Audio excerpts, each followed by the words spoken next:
Get out of my store." Vivian Ashcroft didn't whisper it. She didn't lean in close and say it quietly the way a decent person might, if they absolutely had to say something cruel. She said it loud enough for every soul in that general store to hear. The women by the ribbon display, the old men near the stove, the two young clerks who suddenly found the floorboards fascinating. She was looking at Maisie, an 8-year-old girl in a patched dress, holding a small scrap of blue fabric against her chest like it was already hers. Colt Mercer stood completely still. His jaw tightened. His hands, rough, scarred, the hands of a man who'd never once asked anyone for anything, curled slowly at his sides. And the whole room waited to see what a humiliated father would do. If that question just burned a hole through your chest, stay with me. Hit that subscribe button and follow this story all the way to the end, because what happens next in Iron Creek will shake you to your core. Drop a like and tell me in the comments what city or country you're watching from. I want to see how far this story travels. Don't miss what's coming. You won't forgive yourself if you do. The winter that came to Iron Creek that year was not the kind that looked pretty on a Christmas card. It was the grinding kind. The kind that cracked fence posts and killed cattle that weren't strong enough and made a man's fingers ache so bad at night he couldn't sleep. It came early, stayed mean, and it didn't much care who it hurt. Colt Mercer had been awake since 4 that morning, not because of the cold, though the cold was bad enough. He'd been awake because Maisie had a cough that wouldn't quit, and somewhere around 3:30 in the morning he'd sat up on the edge of his bunk, listening through the thin wall between their rooms, counting the seconds between each ragged breath she took, doing the math that every parent does in the dark. Is it bad enough? Do I wake her? Do I wait? He waited. She settled. He didn't sleep again. By 5, he was in the barn, breaking ice off the water trough with the butt of a fence post, his breath coming out in pale clouds, his shoulders aching in a way that had started 2 winters ago and never fully left. The 2 horses they had left, Ranger and an old spotted mare named Lucy, who was honest about her limitations, stood watching him with the patient boredom of animals that had seen a lot of hard mornings and expected nothing better from this one. He fed them.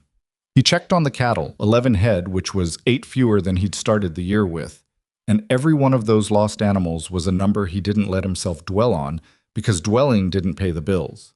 He patched a section of fence along the north line that had come loose in the wind, working with bare hands for the last 10 minutes because his gloves had split at the seams and he hadn't yet gotten around to replacing them. By the time he came back inside, Maisie was up. She was standing at the kitchen table in her socks and her flannel nightgown, stirring a pot of oats she'd put on herself. She was 8 years old and she already knew how to light the stove, how to time the oats so they didn't burn, and how to pour exactly the right amount of water into the coffee tin so it wasn't too weak. She'd learned all of it in the 2 years since her mother died, and sometimes that knowledge, the casual, practical competence of a child who'd had to grow up faster than any child should, hit Colt somewhere behind the sternum like a blunt instrument. "You're coughing again," he said, pulling off his boots at the door. "I'm fine." She didn't look up from the pot. "Maisie." "I said I'm fine, Daddy. It's just dry air." He sat down at the table. She put a bowl in front of him without being asked and sat down across from him, and they ate the way they usually ate, quiet, efficient, not unfriendly, just 2 people who'd run out of small talk a while back and had settled into a kind of comfortable silence that said more than words would have anyway. After a while she said, "Are we still going to town today?" He looked at her. "Said we were?" "I know, I just—" She poked at her oats. "Mrs. Dalton said the good blue fabric sells out fast." He hadn't forgotten. Maisie had been talking about that blue fabric for 3 weeks. Mrs. Dalton, the seamstress at the edge of town, had told her about a new shipment coming into Ashcroft's general store, a soft, heavy weave, good for winter, the color of the sky, just after a storm. When it goes that particular shade of deep that almost doesn't look real. Maisie had described that color to him twice, and he still couldn't fully picture it, but he knew it mattered to her, and so it mattered to him. "We're going," he said. "Finish your oats." She smiled a little. Not a big smile. Maisie didn't do big smiles much anymore, but a real one, and that was enough. Getting into town meant a 40-minute ride in the wagon, and the road into Iron Creek followed a ridgeline for most of the way, where the wind had nothing to stop it and came at you sideways and cold and completely indifferent to whether you'd had enough sleep or not. Maisie sat beside him on the bench with her coat buttoned all the way up and her scarf wrapped twice around her neck, and she held the edge of the bench with one mittened hand the way she always did when the wagon hit the rough patches. She didn't complain. She never complained about the cold, or the wagon, or the 40-minute ride, or any of the other 10,000 small inconveniences that made up their daily life. Sometimes Colt thought that was the saddest thing about her.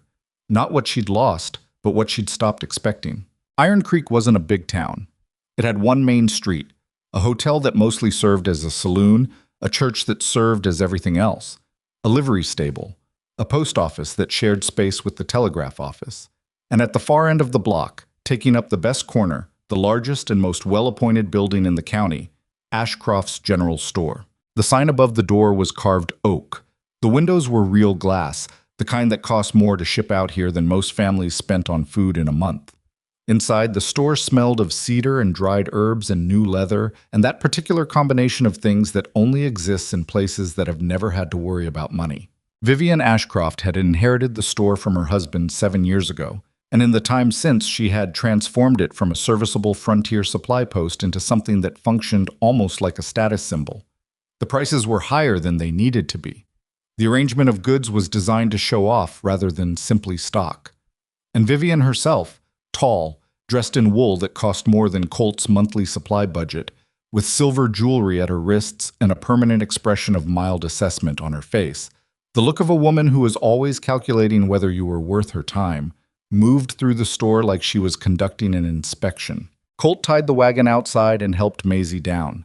She'd worn her best dress today. He knew that. She'd worn the one that she'd patched herself at the hem where it had frayed, using thread that didn't quite match the original color, but was the closest she could find. She'd also polished her boots, which were too small and pinched her toes, but were the nicest pair she owned, and she'd braided her hair herself in the dark of the early morning, and the braid was slightly uneven on the left side.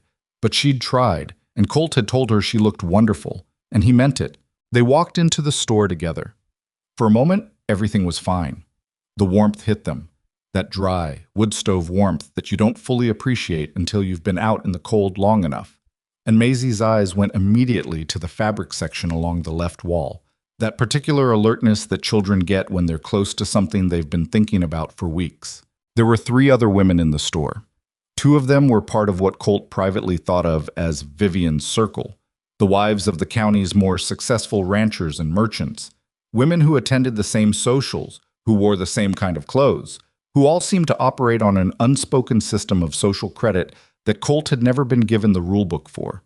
The third was a younger woman he didn't recognize, well-dressed, standing near the hardware section and looking at a catalog with the quiet focus of someone who knew exactly what she was doing and didn't need anyone's help doing it. Maisie went straight to the fabric. She found the blue immediately. It was on the second shelf, folded flat, and even from across the store, Colt could see why she'd wanted it. It was exactly the color she'd described, deep and rich and somehow both serious and beautiful at once. She reached out and touched the edge of it with 2 fingers, gentle, like it might disappear if she wasn't careful. "That one," she said quietly, more to herself than to him. Colt moved toward the counter to ask about the price. That was when Vivian Ashcroft turned around. She looked at Colt first. Then she looked at Maisie. Then slowly, deliberately, she looked at Maisie's dress, the patched hem, the too tight boots, the slightly uneven braid. She looked the way people look when they're not trying to hide that they're looking, when they want you to know exactly what they're seeing. "Well," her voice carried, it was designed to carry. "I didn't realize we were taking walk-ins from the charity line today." One of her friends laughed. The other pressed her lips together in that particular way that meant she found it funny, but had enough manners to pretend she didn't. Maisie's hand dropped from the fabric. She didn't say anything. She took one small step backward, automatic, like a plant pulling in on itself when something comes too close. Colt turned around slowly. He looked at Vivian Ashcroft. He looked at the 2 women behind her. He looked at his daughter, who was staring at the floor now, her shoulders drawn in, both hands at her sides. The posture of a child who has decided the safest thing is to take up as little space as possible. Something moved through him that wasn't quite anger. Anger was too simple a word for it. It was anger underneath something heavier, grief maybe, or helplessness, or that specific kind of fury you feel when you understand that you are not going to be able to fix this the way you could fix a broken fence or a sick animal, because this wound is going into your child's memory and it's going to live there for years. He kept his voice level. He'd had practice keeping his voice level. "We're here to buy fabric." Vivian's eyebrows went up just slightly, the expression of a woman who found pushback amusing rather than threatening. "Of course you are." She glanced at Maisie again. "Though I'd suggest something more, practical, given the circumstances." "The circumstances," Colt repeated. "Well." She gestured, a small wave of her hand that encompassed Maisie's entire appearance. "You know." He didn't move. Every instinct in him was pulled in two directions at once. The part that wanted to say something that would cut through that composed, expensive smugness, like a wire through snow, and the part that was watching Maisie, who still hadn't looked up, who was breathing very carefully and very quietly, the way she did when she was working hard not to cry. The part watching Maisie won. It always did. "How much for the blue?" he asked. Vivian named a price that was 30% higher than it should have been. He knew it. She knew he knew it. That was the point. He was reaching into his coat pocket when the door opened. Cold air came in, and then the young woman from the hardware section moved past him toward the door and stopped. She had been watching. He realized that now. She'd been standing near the catalog the whole time, quiet enough that he'd half forgotten she was there, but she'd heard everything, and she'd seen Maisie's hand drop from the fabric, and she'd seen the two women smirk, and something in her face had shifted in a way that was very still and very deliberate. She was younger than Colt, maybe 30, maybe a little older. It was hard to say. She had dark hair pulled back practically, not fashionably, and she wore riding clothes that were clearly expensive but showed actual use. There was mud dried on the left boot, a small tear at the cuff of her jacket that hadn't been repaired yet. The general appearance of someone who wore their good clothes while doing actual work and didn't much apologize for it. She didn't look at Vivian. She walked directly to the fabric section, pulled the entire bolt of blue fabric from the shelf, carried it to the counter, and set it down. "I'll take all of it," she said. Vivian blinked. "I'm sorry?" "All of it." She set down a folded bill on the counter without being asked, without checking the price. "And I'll need 8 yards cut for this young lady first." She looked at Maisie for the first time, and there was nothing pitying in her expression. No charity performance, no theatrical kindness. She was matter-of-fact about it, the way you are when you've made a decision and you're simply executing it. "Do you want the blue?" Maisie looked up. She looked at the woman, then at Colt, then back at the woman. "Yes, ma'am," she said, in a voice so small it was barely a sound. "Then it's yours." She turned to Vivian. 8 yards, please." The silence in the store was a particular kind of silence, the kind that has weight to it, that you can feel pressing against the walls. Vivian Ashcroft was not a woman who was surprised often, and she was not a woman who let her surprise show when it happened, but for one unguarded moment, something crossed her face that was very close to genuine discomfort. She cut the fabric. While she was cutting, the young woman turned to Colt. She didn't extend her hand. She seemed to sense that handshakes weren't his natural mode. She just looked at him directly, the way people do when they're deciding something. "You know the land around here," she said. It wasn't a question. He studied her. "Some of it. I've just inherited Blackstone Ranch." She said it simply, without ceremony, watching his face for a reaction. "The whole operation. From my uncle. I've never run a cattle ranch in my life, and I'm not going to pretend otherwise." She paused. "I need someone who knows which water sources survive a hard winter and which ones don't. Someone who can tell me what's worth saving and what's already gone. I pay fair wages, I pay on time, and I don't make promises I can't keep." Colt looked at her for a long moment.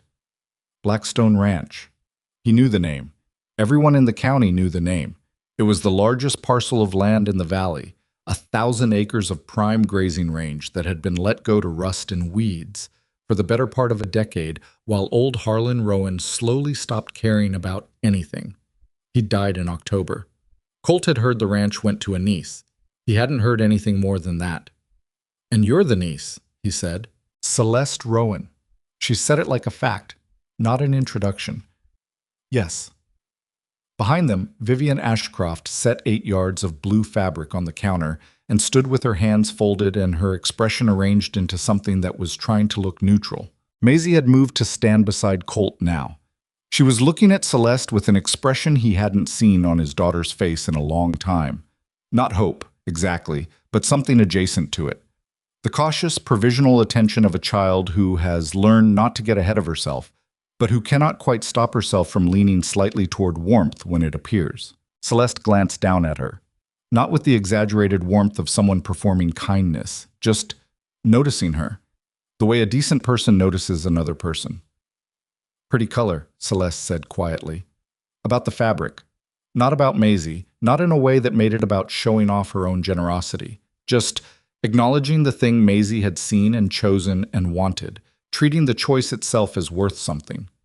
Maisie looked at the fabric on the counter. "It is," she said. Colt looked at Celeste Rowan. He looked at his daughter. He looked at Vivian Ashcroft's carved oak counter, and her real glass windows, and her face, which had finally settled into an expression that was careful and controlled, and entirely unable to hide that something had just happened in her store that she had not expected and did not like. He pulled his hands out of his pockets. "When do you need me at Blackstone?" he asked. Celeste didn't smile. She nodded, once, the nod of a person who's made a fair deal and doesn't need to celebrate it. "Monday morning," she said. "First light." He nodded back. They paid for the fabric. Celeste paid for all of it, calmly, without making a show of it. And they walked out of Ashcroft's general store into the cold Iron Creek afternoon, Maisie holding the wrapped blue fabric against her chest with both arms, her chin up for the first time since they'd walked into town. The wind was still coming off the ridge. It was still cold. The wagon needed a new board on the left side, and the horses needed better feed than he could afford right now. And there were 11 cattle in a pen that needed to make it through the rest of the winter without any more losses, or the numbers were not going to work. None of that had changed. But something else had, and Colt couldn't have named it exactly. Something in the way the afternoon sat differently on his shoulders. Something in the fact that his daughter was walking beside him with her back straight and her arms full of blue fabric, and that guarded, provisional thing in her eyes that wasn't quite hope, but was moving in that direction. He helped her up onto the wagon bench. "She was nice," Maisie said. "She was practical," Colt said. "That's not always the same thing." Maisie thought about this with the seriousness she brought to most things. "Maybe it can be sometimes," she said. He gathered the reins, started them moving. Behind them, the sign above Ashcroft's general store disappeared around the bend of the road, carved oak and real glass, and a woman inside who had said, "Get out of my store," to a little girl in a patched dress, and who was now standing in her empty shop with a pile of money on her counter, and a feeling she probably wouldn't have admitted to anyone, even herself. The road home followed the ridge. The wind came at them sideways and cold. Maisie held the fabric tighter, and Colt Mercer drove into the darkening afternoon with his jaw set and his hands steady on the reins, thinking about Blackstone Ranch, about water sources and winter survival and an operation that had been left to rot for a decade, and about a woman who bought 8 yards of blue fabric and offered a job in the same breath, as if neither thing was particularly extraordinary. She'd said she paid fair wages and didn't make promises she couldn't keep. He had been lied to by more polished people than Celeste Rowan. But there was something in the way she hadn't looked away. Not from Vivian Ashcroft's expression, not from his face, not from his daughter's. That sat with him. The kind of steadiness that isn't performed. The kind that comes from somewhere deeper. He didn't know yet whether to trust it. He knew he was going to find out. The wagon creaked. Lucy and Ranger leaned into their collars. The last of the afternoon light turned the snow on the ridge to the color of old pewter, and somewhere behind them Iron Creek went on being itself, small and cold and full of people who'd already made up their minds about who belonged where. Monday was 4 days away. Colt Mercer was already thinking about water. Monday came the way hard things usually do, without ceremony, without warning, just suddenly there when you opened your eyes. Colt was up before 4 again. Not because of Maisie's cough this time. She'd slept better the last 2 nights, the dry air cough fading some. But because he'd spent most of Sunday night lying on his back staring at the ceiling, running through the same calculations he always ran when something new was about to happen, and he didn't have enough information yet to know if it was going to be good new or bad new. He'd learned a long time ago that those two things often started out looking identical. He fed the horses, checked the cattle, left a pot of oats warm on the back of the stove with a note on the table that said, "Back by supper." Biscuits in the cloth on the shelf. "Don't forget your scarf." Maisie could read fine. She'd been reading since she was 5, her mother's doing, one of the things Ellen had been quietly insistent about in the 2 years she'd had left to be insistent about anything. He didn't let himself think about Ellen for long. He'd gotten good at that. Not suppressing it, exactly. More like knowing which drawer to close and leave closed when he needed to function. The ride to Blackstone took longer than the ride to town. The ranch sat at the far end of the valley, past where the county road turned to trail, and the trail turned to a rutted track that hadn't been properly maintained in years. Colt could see the evidence of neglect before he even reached the gate. Fence lines sagging, a section of the access road where drainage had been ignored so long that a small washout had carved itself permanent, cedar posts that had been left to rot at the base until they leaned at angles that made them useless. The gate itself was iron, which meant it had outlasted everything around it. Someone, Celeste, probably, or whoever she'd sent ahead, had cleared the ice off the latch recently. It swung open without much resistance. He rode through. The house came into view a quarter-mile down the track, and Colt let himself take it in without judgment, which took some effort. It was a big house, bigger than anything else in the county, 2 full stories of timber and stone with a wide covered porch that ran the full front length. And it had good bones, the kind of structure that a man with real vision and real money had built to last. But Harlan Rowan had not been a man of vision for the last decade of his life. He'd been a man of slow retreat, and the house showed it. Paint peeling at the eaves, one shutter hanging at an angle from a single hinge, the porch boards soft in at least 3 places that Colt could identify from 20 yards away. I was still looking at the porch boards when the front door opened and Celeste Rowan came out with a tin cup of coffee in each hand. She was dressed for work, not the riding clothes from the store, different jacket, older, more worn in, the kind of jacket that had been broken down to comfort through actual use rather than purchased that way. Her hair was back again, practical, and there were shadows under her eyes that said she hadn't slept much better than he had. She held out one of the cups without preamble. He took it. "Thank you." "Don't thank me yet. It's strong enough to strip paint." He drank it anyway. She wasn't wrong about the strength, but he'd been drinking bad coffee his entire adult life and had long since stopped caring. They stood on the porch, carefully, Colt noting which boards to avoid without making a production of it. And she let him look at what he could see of the operation from this vantage, which was considerable. The barn was visible from here, and the main cattle pen, and the long, low structure of the bunkhouse where the remaining hands lived. And beyond all of it, the pastures running south toward the tree line, white with snow, fence lines visible as dark stitching against the pale ground. "How many hands?" he asked. 6. Down from 12 when my uncle was running it properly. 3 left on their own after he got sick.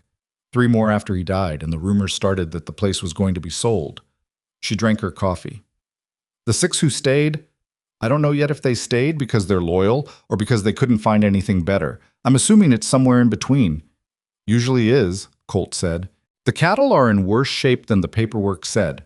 I had a man come out and count in November, before I took possession, and his number was 142. I walked the pens myself last week." She paused. "I counted 119. Colt looked at her. 23 head missing. In 6 weeks. Her voice was flat, not panicked, but with something underneath it that was controlled effort rather than natural calm. "Either someone miscounted in November, or something has been walking off this property since my uncle died." "Or both," Colt said. "Or both." She finished her coffee. "I need to know which." They spent the morning walking the property.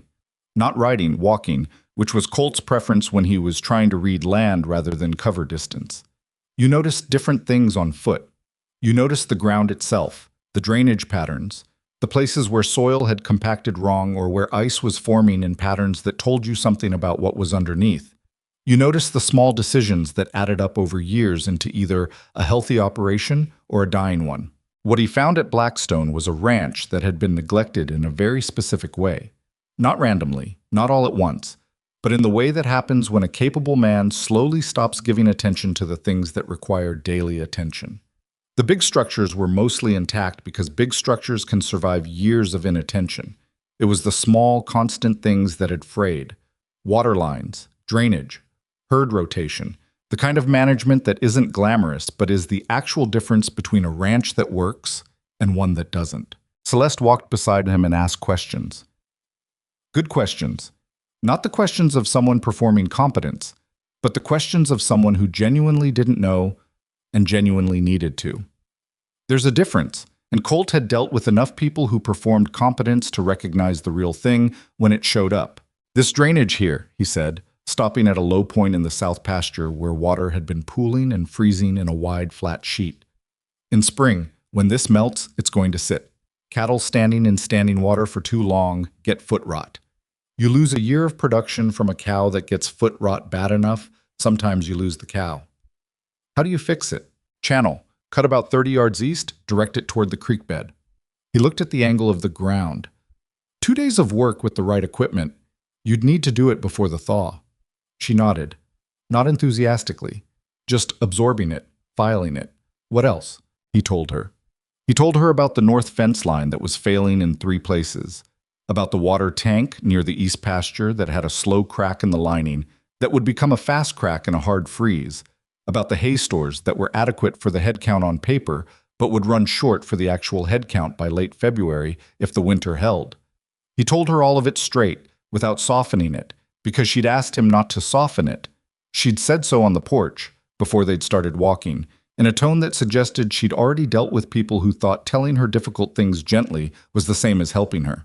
She listened to all of it. She asked clarifying questions. She didn't flinch, and she didn't get defensive, and she didn't once say anything that suggested she expected him to have better news. When they got back to the barn, she turned to him and said, "Give me a number. Total cost, what it takes to get this operation stable enough to make it through spring without losing more than we already have." Colt thought about it.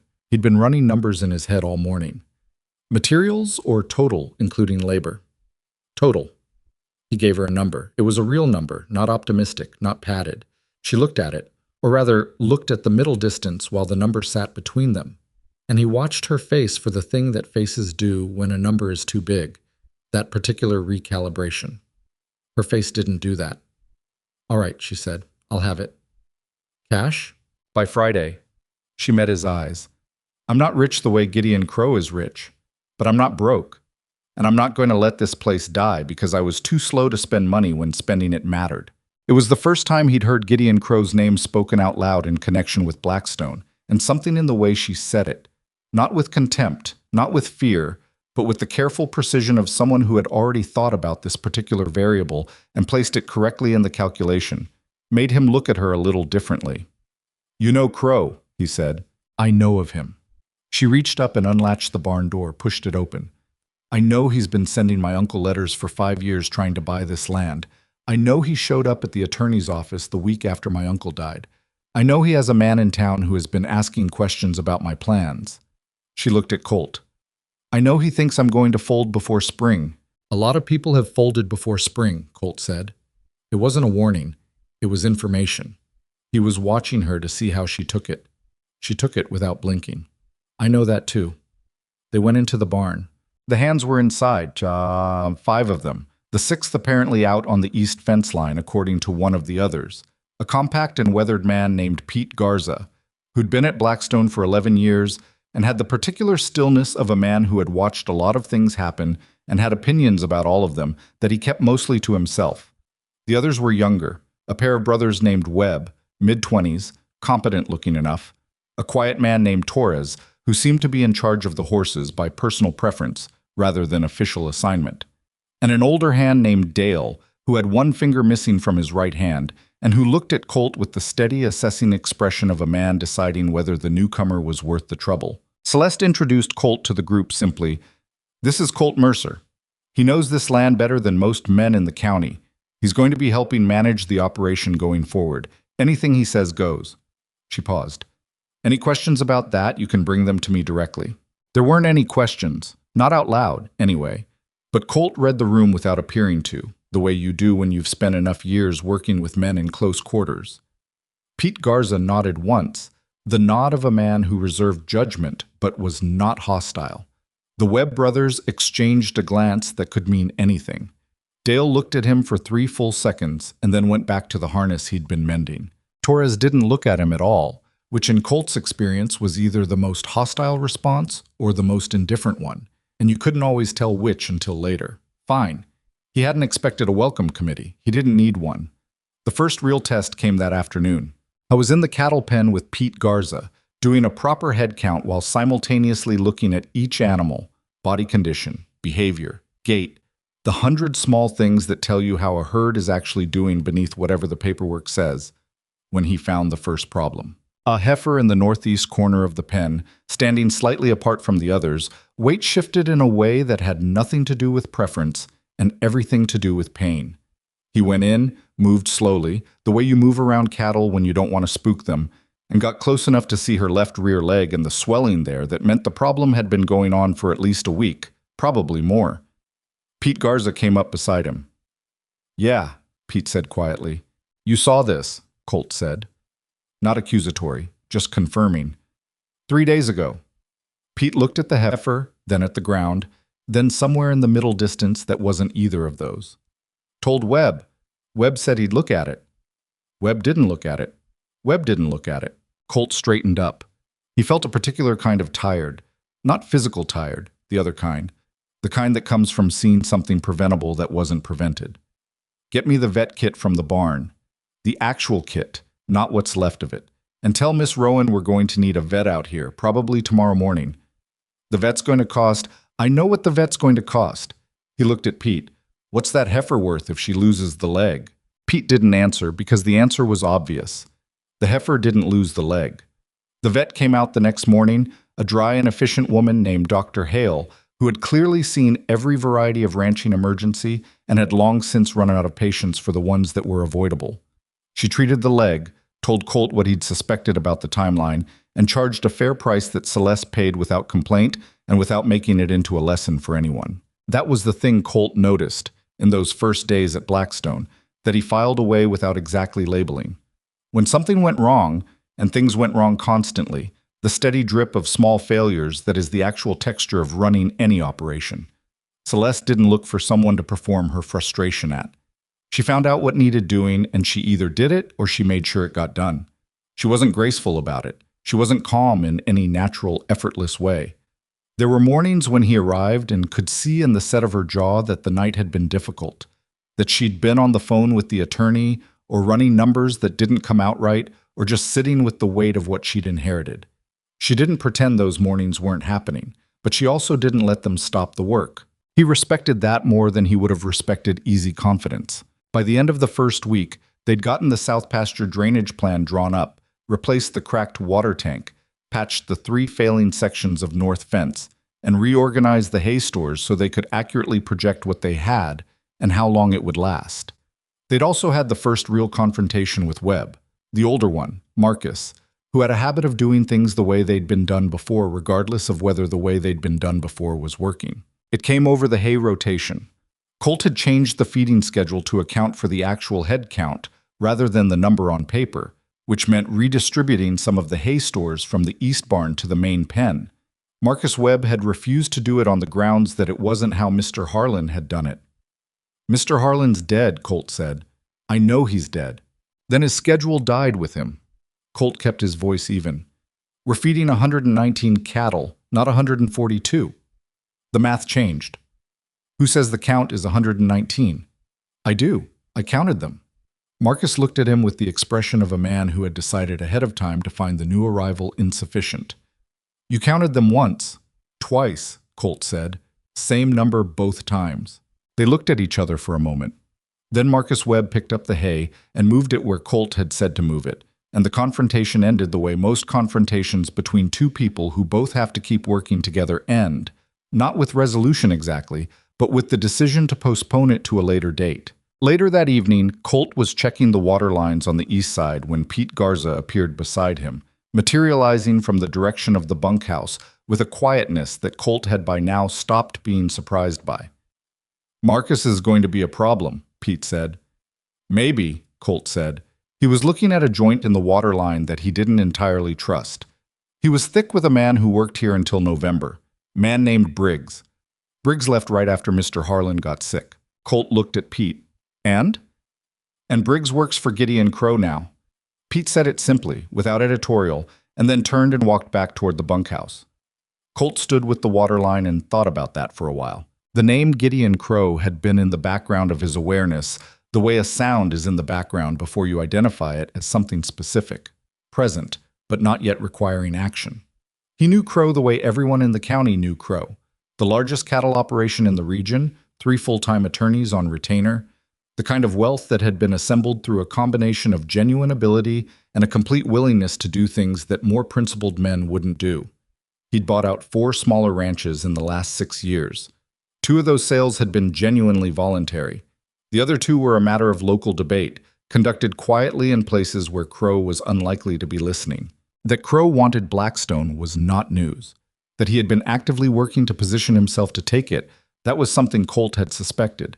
That he might have someone inside the operation already was something he needed to think about carefully. He thought about it on the ride home.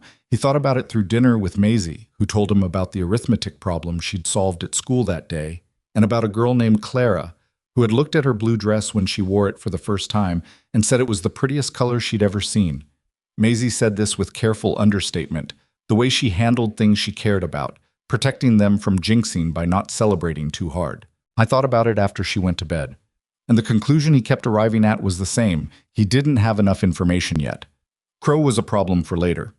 The immediate problems were the water line, the cattle health, the hay supply, and Marcus Webb's attitude, and the rule Colt had always worked by was that you solved the problems in front of you before you started worrying about the ones on the horizon.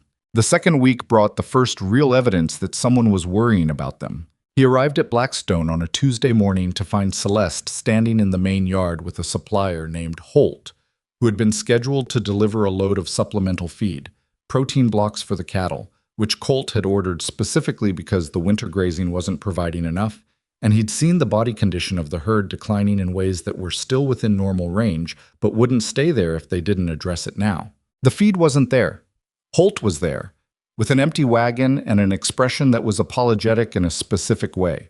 Apologetic the way people are when they're not entirely sure they've done anything wrong, but sense they might be standing in the middle of something larger than the immediate situation.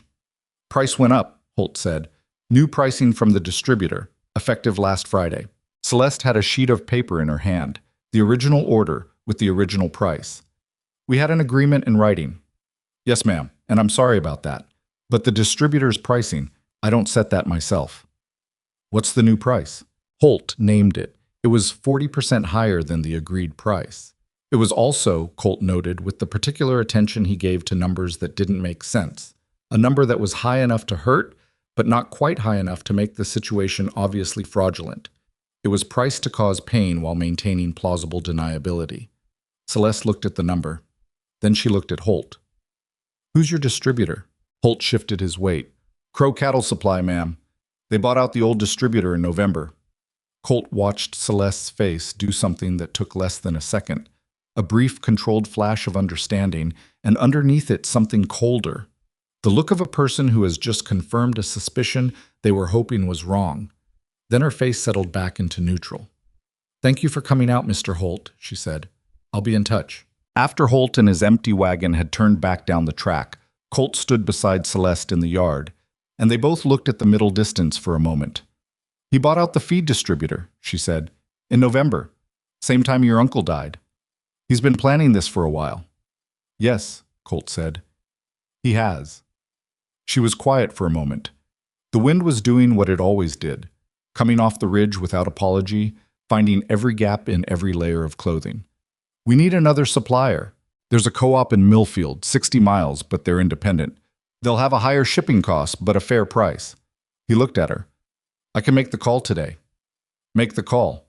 She turned and walked back toward the house, and he could see in the set of her shoulders the effort of not letting what she was feeling make it into her posture. She was angry, not the explosive kind, the quiet, settled kind that doesn't make noise and doesn't go away. And I made the call. The Millfield co-op was more expensive by the time you factored in the distance, but it was workable, and they could deliver by Thursday. He arranged it, then went back to work, and by the time he left that evening, the feed problem was solved, even if the underlying situation it pointed to was not. Dale, the hand with the missing finger, caught him at the gate as he was saddling Ranger for the ride home. Dale had barely said 10 words to him in 2 weeks. He said 6 now. Watch Marcus Webb, Dale said. Watch his hands. Then he turned and walked back toward the bunkhouse. Colt rode home in the dark. Maisie was asleep when he got in. He checked on her. She was warm, breathing easy, the blue dress hanging on the hook by her window where she'd put it, because she said she liked to see it when she woke up in the morning.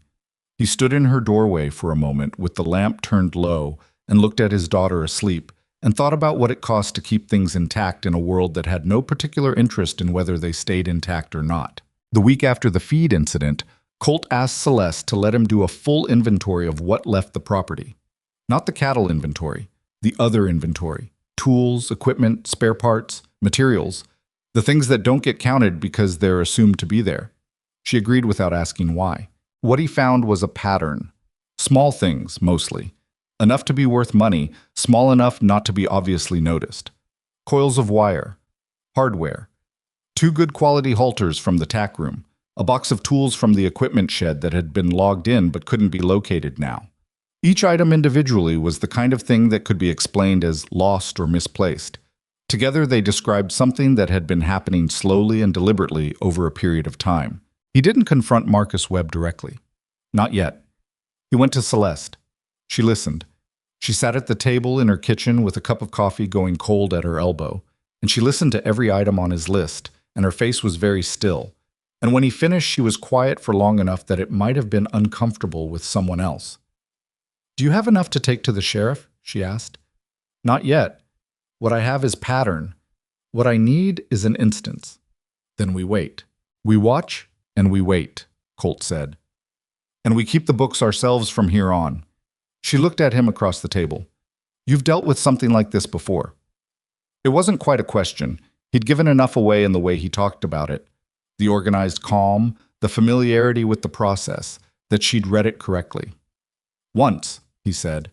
And then, because she hadn't asked for more than that and he didn't volunteer things he didn't need to, it didn't go well. She didn't push on it. She just nodded slowly and picked up her coffee cup and drank what was left of it cold. "All right," she said, "we do it your way." It was at the end of the 3rd week that the feed delivery from Millfield arrived, right on time, and Colt was in the yard helping Torres unload it when Marcus Webb walked past, and Colt caught, from the corner of his eye, what Marcus did. Reached for his coat pocket, not for anything that was visible, just a small automatic movement, a hand going to a pocket where, Colt had noticed over the past week, Marcus kept a small leather notebook. He'd been making notes, writing things down. Inventory, schedules, delivery times, the kind of information that would be worth money to someone who wanted to know the rhythm of an operation before he moved against it. Colt didn't say anything. He kept unloading feed. That evening, he told Pete Garza to change the feeding schedule for the next 2 weeks without telling anyone outside the 2 of them. Pete looked at him steadily and then said, "All right," which was as much curiosity as Pete Garza allowed himself in any direction. 4 days later, a man Colt didn't recognize showed up at the East Pasture Gate at what would have been the old feeding time, claimed to be looking for stray cattle, lingered for 20 minutes while obviously not looking for anything, and then left the way he'd come. Nobody's stray cattle. A scout, looking for the herd to be in a particular place at a particular time. Colt didn't know exactly what Crow had been planning, whether it was something as straightforward as rustling or something more complicated. The kind of disruption that creates chaos that can then be pointed at as evidence of mismanagement. It didn't matter which. Both had failed because they'd relied on a schedule that no longer existed. He told Celeste that evening. All of it. Marcus, the notebook, the schedule change, the scout, the conclusion he'd drawn. She sat with it. Outside the window, the wind was in the pine trees along the north fence, and the sound of it was the particular low sound that meant the temperature was dropping. "I need to let Marcus go," she said. "Yes." "He'll go to Crow." "He already works for Crow," Colt said. "Letting him go just removes him from the inside." She was quiet. "He has a family, wife and 2 kids in town." Colt looked at her. It was the first time she'd said anything like that. Not strategic, just human. The thing that makes letting people go hard even when letting them go is the right thing to do. "I know," he said. "Doesn't change what I need to do," she said. She stopped. Just wanted to say it. She let Marcus Webb go the next morning. She did it herself, privately, in the yard, and Colt was in the barn and didn't hear what was said. Marcus left without a scene, which either meant he'd been expecting it or he'd been told to leave quietly if it came to that. Neither possibility was comforting. By evening, Colt assumed Gideon Crow knew everything Marcus Webb knew, which was a great deal. The schedule changes would help. The Millfield supplier would help. But Crow had resources and patience, and the particular advantage of a man who had spent years watching a target and was confident he understood it. What Crow probably didn't understand yet was Celeste Rowan. Colt was beginning to. She was not what she appeared to be on first look. Not the wealthy, somewhat naive outsider that Crow and Vivian Ashcroft and the whole comfortable machinery of Iron Creek's power structure had immediately categorized her as. She was stubborn in a way that had texture to it, the kind of stubbornness that doesn't come from not seeing the obstacles, but from having seen them and decided to go anyway. She had a quality he'd seen in very few people, the ability to be told something she didn't want to hear and then to act on it without first needing to feel better about it. He thought about this on the ride home, the cold settling in hard now, Ranger's breath coming in steady clouds, the stars the way they get when the temperature drops. Very bright, very far away, indifferent to everything happening beneath them. What Crow probably didn't understand about Celeste Rowan was the same thing most people didn't understand about people who were genuinely competent. They didn't need things to be easy. They just needed them to be possible. Maisie was still up when he got in, which was later than he'd intended. She looked up from the table where she was doing her numbers.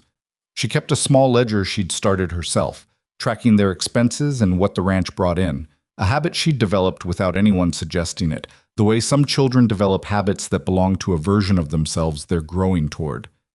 "You look tired," she said. "I am tired." "Bad day?" He sat down and pulled off his boots. "Complicated day." She considered this. "Miss Rowan okay?" He looked at his daughter, this child who noticed things, who kept ledgers at 9 years old, who wore a blue dress to school and kept it hung where she could see it in the morning. "She's okay," he said. "She's tougher than she looks." Maisie went back to her numbers. "Most people are," she said, with the casual certainty of a child who had arrived at this conclusion through personal experience and considered it settled. Colt sat at his own table and put his hands flat on the surface and breathed once, all the way down. Tomorrow, there were water lines to check, a vet follow-up on the heifer's leg, a call to the attorney in Millfield that Celeste had mentioned wanting to set up. Something about the land records, she'd said. Something her uncle had mentioned before he died about some documentation she needed to locate before spring. Tomorrow had plenty in it. Tonight he sat in his kitchen and listened to his daughter count numbers quietly to herself, and the stove ticked in the corner, and outside the wind worked at the eaves with the patience of something that had been at it a long time and expected to be at it much longer. The ranch was still standing. Celeste Rowan was still standing. The cattle were eating, the fences were holding, and somewhere in his coat pocket there was a list of things that needed doing that was 2 pages long and growing. It was not a good situation, but it was a situation that could be worked, and in Colt Mercer's experience, that was the most you could ask for in the middle of winter with a powerful enemy on the horizon and a stubborn woman at the center of something that was just beginning to be worth fighting for. He reached over and turned down the lamp. Maisie kept counting. The letter arrived on a Thursday. Colt was in the east pasture when Celeste came to find him, which told him something before she even opened her mouth. She didn't send Pete or Torres, she came herself, on foot, across the frozen ground, which meant whatever was in her hand was the kind of thing she needed to deliver directly. She held it out without preamble. He took off his gloves and read it. It was from an attorney he didn't recognize. Offices listed in the county seat, a man named Aldrich P. Voss, which was the kind of name that came with a mahogany desk and a habit of billing by the quarter hour.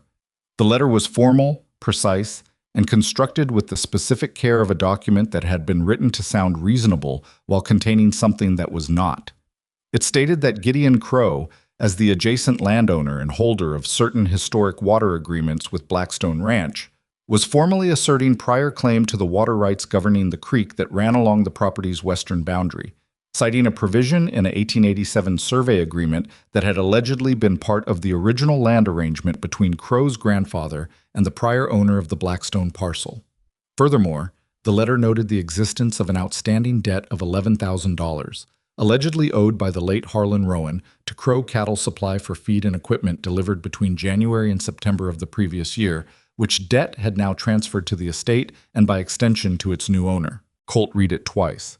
Then he folded it and handed it back. "When did this come?" he asked. "This morning, hand-delivered, by a man I've never seen before, who didn't give his name and left before I could ask it." She was holding the letter with both hands, not tightly. She wasn't a person who betrayed herself through grip, but he could see in the flatness of her voice that she'd had several hours to sit with this, and had arrived at a place past the initial shock. "The water rights," he said. "If he gets them, we lose access to the creek." She didn't need to explain what that meant. He already knew. Cattle in winter, without the creek. You were hauling water by hand, or you were losing cattle, and either one of those options at the scale of Blackstone's operation would bleed them dry before April. And the debt? My uncle's attorney has no record of it. I called him from the post office this morning. She looked out at the pasture, at the cattle moving slowly through the cold. $11,000. It's not a number I can ignore. And it's not a number that would break us. But if he gets a judge to freeze our accounts while it's being disputed, which Voss's letter very carefully implies is a possibility, then you can't pay your hands, Colt said. You can't pay suppliers. You can't pay for vet visits or fence repairs or hay from Millfield. And the ranch falls apart from the inside while the legal process runs its course. She turned back to him. Which is the point? He looked at her. She'd worked it out completely, which he'd expected by now. She had a mind that ran forward fast, that got to the end of a chain of consequences quickly. What he was checking for was something underneath the analysis. Whether she was frightened in the way that leads people to make bad decisions. She wasn't. She was frightened in the way that sharpens things. There was a difference, and it mattered. "We need an attorney," he said. "Not your uncle's. Someone who knows water law and land records and is not going to be impressed by a letter from Aldrich P. Voss. I already have a name." She reached into her coat pocket and produced a small piece of paper. "A woman named Ruth Cafferty. She practices out of Millfield. My uncle's attorney said she's the person he'd call if he were in my position." She paused. He said it in a way that suggested he understood exactly what my position was. "Call her today. I'm calling her this afternoon." She put the paper back in her pocket. "What I need from you before that call is everything you know about that creek. The history of it. Who used it. When. How. Any agreements you've ever heard of. Anything." He thought about it. The creek she was talking about, Westfield Creek, the locals called it, though it didn't appear on any official map under that name, had been the water source for everything in the western end of the valley for as long as anyone could remember. He knew it well. He'd watered cattle from it as a younger man, before his own land took him to the other end of the valley. "The 1887 survey," he said. "I've heard that document mentioned once. About 6 years ago. Old man Pendleton, who owned the parcel before your uncle bought it, he mentioned something about an old survey agreement in connection with Crow. But the context was that the agreement had been superseded. He seemed very clear on that." "Pendleton's dead," Celeste said. "He is, but he had a son." Colt thought. "Lived in Millfield last I heard. Samuel Pendleton. He'd be around 60 now." Celeste was already looking at him with the focused attention she got when she'd identified something useful. "If Samuel Pendleton has any documents his father kept, it's a long shot." "Every shot right now is long," she said. "That's not a reason not to take it."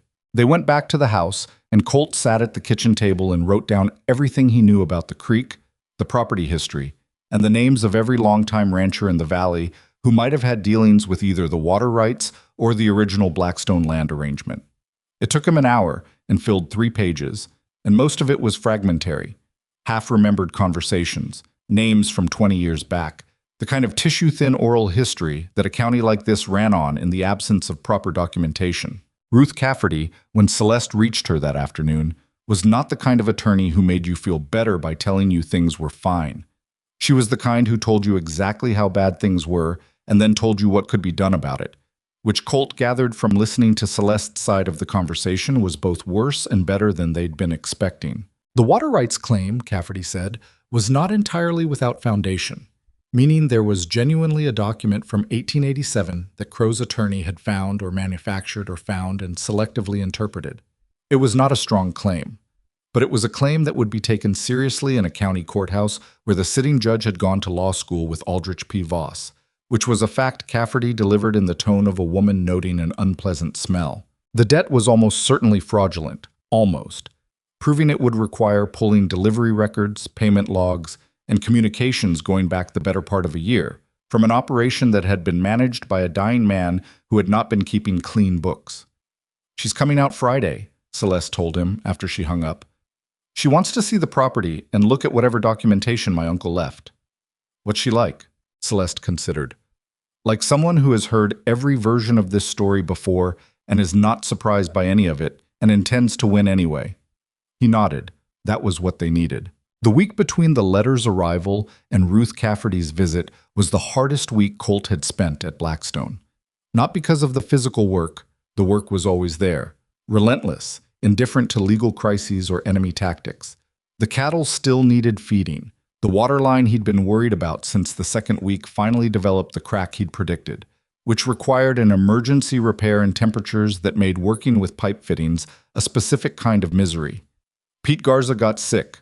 Not badly, but enough that he was out for 3 days, which pushed everything else onto Colt and Torres and the younger Webb brother, whose name was Danny, and who turned out to be considerably more capable than his absent older sibling had suggested. It was Danny Webb who told him about the rumors, midweek, in the way that information always seems to arrive, sideways, in the middle of something else, while they were both focused on the waterline repair.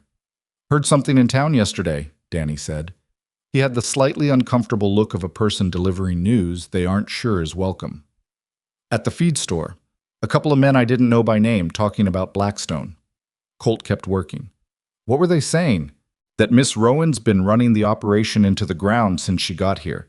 That she's going to have to sell before spring. That there's already been interest from," he paused, "from Crow's people. Interest in buying. Putting it around like it's already decided." Danny handed him a wrench without being asked. "Like they already know how it ends." Colt tightened the fitting. The cold was in his hands in a way that had gone past discomfort into something more fundamental, the kind of cold that makes you aware of every joint. "Do people believe it?" "Some do, the ones who already thought this was too big a job for a woman on her own." Danny said it without embarrassment, as a fact about how a portion of the world operated rather than as his own opinion. "Others aren't sure, but the story's out there." The story being out there mattered. He knew that. In a small county, the story that circulates becomes the story people act on. Suppliers who get nervous and start asking for payment up front, hands who start quietly looking for other employment, creditors who hear trouble and decide to call in what they're owed before someone else gets there first. It was a specific form of attack, the kind that didn't require a man to get his hands dirty directly. He told Celeste that evening. She was going over her uncle's papers at the kitchen table. The unhappy archaeology of trying to reconstruct a year's worth of financial activity from documents that were incomplete, unfiled, or written in the cramped shorthand of a man who'd been too sick to worry about anyone else ever having to read them. She listened without looking up from the papers. When he finished, she said, "How bad?"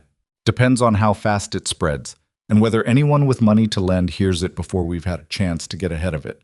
He sat down across from her. "The suppliers we need for spring. Millfield's fine, they'll hold. But the equipment rental for the drainage work, the veterinary account. If Crow's people approach them with the right story, we get cut off," she said, "or the price goes up. Same effect, slower." She set down the paper she'd been holding and rubbed her eyes with the heels of her hands, a gesture he'd seen her make exactly twice before, always late in the day, always after a particular kind of accumulated weight. Then she dropped her hands and looked at him directly. "What would you do?" she asked. "If it were your operation." He thought about it honestly. "I'd get ahead of the story before it became the only story. Go see the suppliers directly. Not to beg and not to explain. Just to be visible. To be the person they've dealt with directly, and not a rumor someone heard at a feed store." He paused. "And I'd get Ruth Cafferty in front of the county courthouse records before Voss has any more time to work with what he's got." She nodded slowly. "The suppliers. Will you go with me?" "Yes." "Thursday?" "Thursday's fine." She went back to the papers. He stayed at the table and looked at the disorganized stack of his uncle's documentation. Invoices with no matching payments, letters half-answered, ledger pages that jumped from month to month with no accounting for the gap, and thought about what it meant to inherit not just a place, but a whole history of someone else's slow unraveling, and to try to build something solid on top of it. "There's something here," Celeste said. She'd stopped on a particular page and was holding it at an angle, reading something that made her go very still. Colt waited. "A letter. From my uncle. To someone named Ira Pendleton." She looked up. "Not Samuel." "Ira? Is there an Ira Pendleton?" "Ira was Samuel's father, Old Man Pendleton." He leaned forward. "He's been dead 4 years. Why would your uncle be writing to a dead man?" "How wasn't?" She turned the letter around so Colt could see it. The date on this is 8 months ago, May of last year. She paused. Ira Pendleton wasn't dead in May of last year. Colt took the letter. Read it. It was short. 3 paragraphs, in Harlan Rowan's shaky late illness handwriting. And what it said was simple but significant. It referenced a conversation between the 2 men about the water rights, specifically about the 1887 survey document, specifically about the fact that Harlan Rowan had in his possession a subsequent document, a 1901 agreement that had formally superseded the 1887 survey, and that he was worried about what would happen to that document when he was gone. The letter expressed concern that someone might want that document to disappear. He read it twice. Then he set it down. He knew, Celeste said quietly. He knew Crow was going to come after the water rights. He knew what document would matter, and he was worried about it. Her voice was steady, but he could hear something underneath it. Not grief exactly, though there was some of that, the grief of understanding something about a man after he's gone.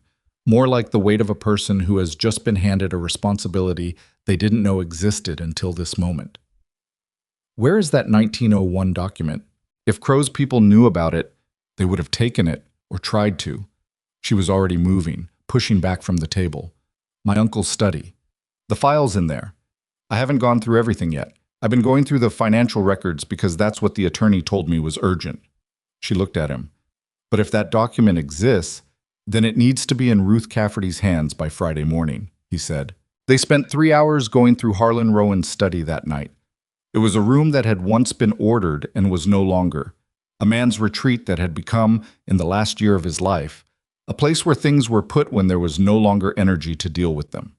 Filing cabinets that were half organized, boxes that had been opened and not closed, stacks of papers on the desk that represented the sediment of months of partial attention. Colt worked through the filing cabinets while Celeste went through the desk. They didn't talk much. The house was quiet around them. The clock on the particular loudness that clocks achieve in silent rooms, the wind outside working at the windows the way it had been working at everything all winter. Patient, persistent, not personal.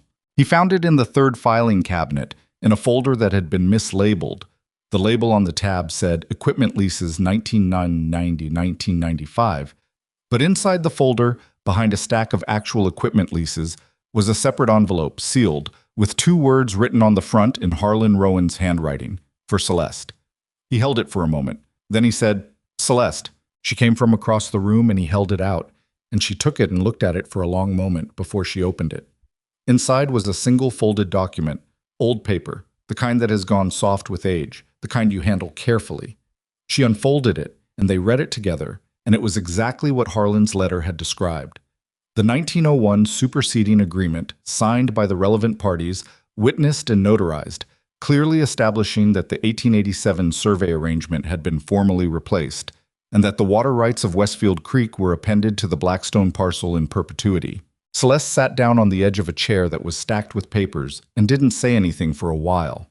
Colt stood and looked at the document in her hands and thought about an old man who had known he was dying, who had known what someone was going to try to do, and who had done the one thing he could do. Put the truth somewhere his niece could find it, with her name on the envelope, in a folder labeled something that wouldn't attract attention. He protected it, she said. He did. She folded the document carefully and put it back in the envelope. I need to make a copy of this tonight, and I need to get the original to Ruth Cafferty before anything else happens. I'll drive you to Millfield tomorrow morning, Colt said, before the Thursday supplier visits. We can do both. She looked at him. There was something in her face, not gratitude exactly, because Celeste Rowan didn't perform gratitude the way some people do, as a way of acknowledging the transaction, more like the look of a person who is very tired and who has just found one solid thing to put their weight on. Okay, she said. They left for Millfield before 5 the next morning, which meant Colt was up at 3:30 again, leaving another note for Maisie, driving a wagon through the dark with his breath clouding in front of him and the stars the only light for most of the journey. Celeste sat beside him without talking for the first hour, which suited him. He wasn't a man who filled silence for the sake of it, and she'd apparently learned that about him. Somewhere around the halfway point, when the eastern sky had started to show the first gray suggestion of morning, she said, "Tell me about your wife."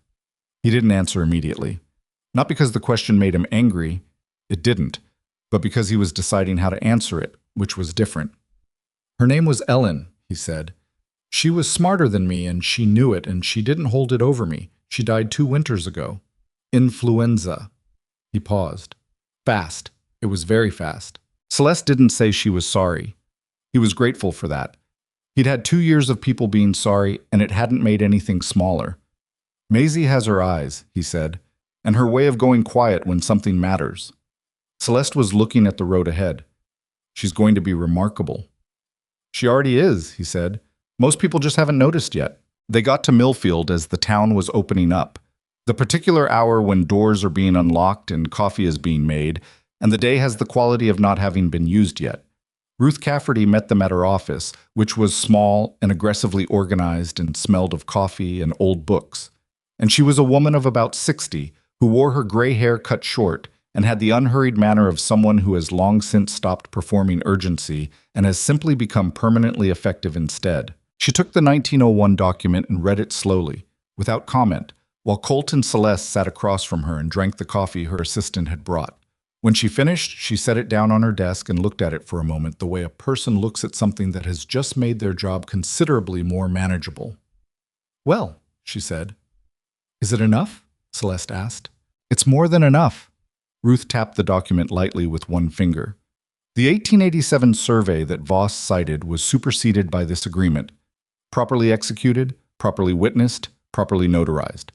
Crow's attorney either didn't know this existed, which is possible if your uncle kept it well hidden, or he knew and gambled that you didn't have it.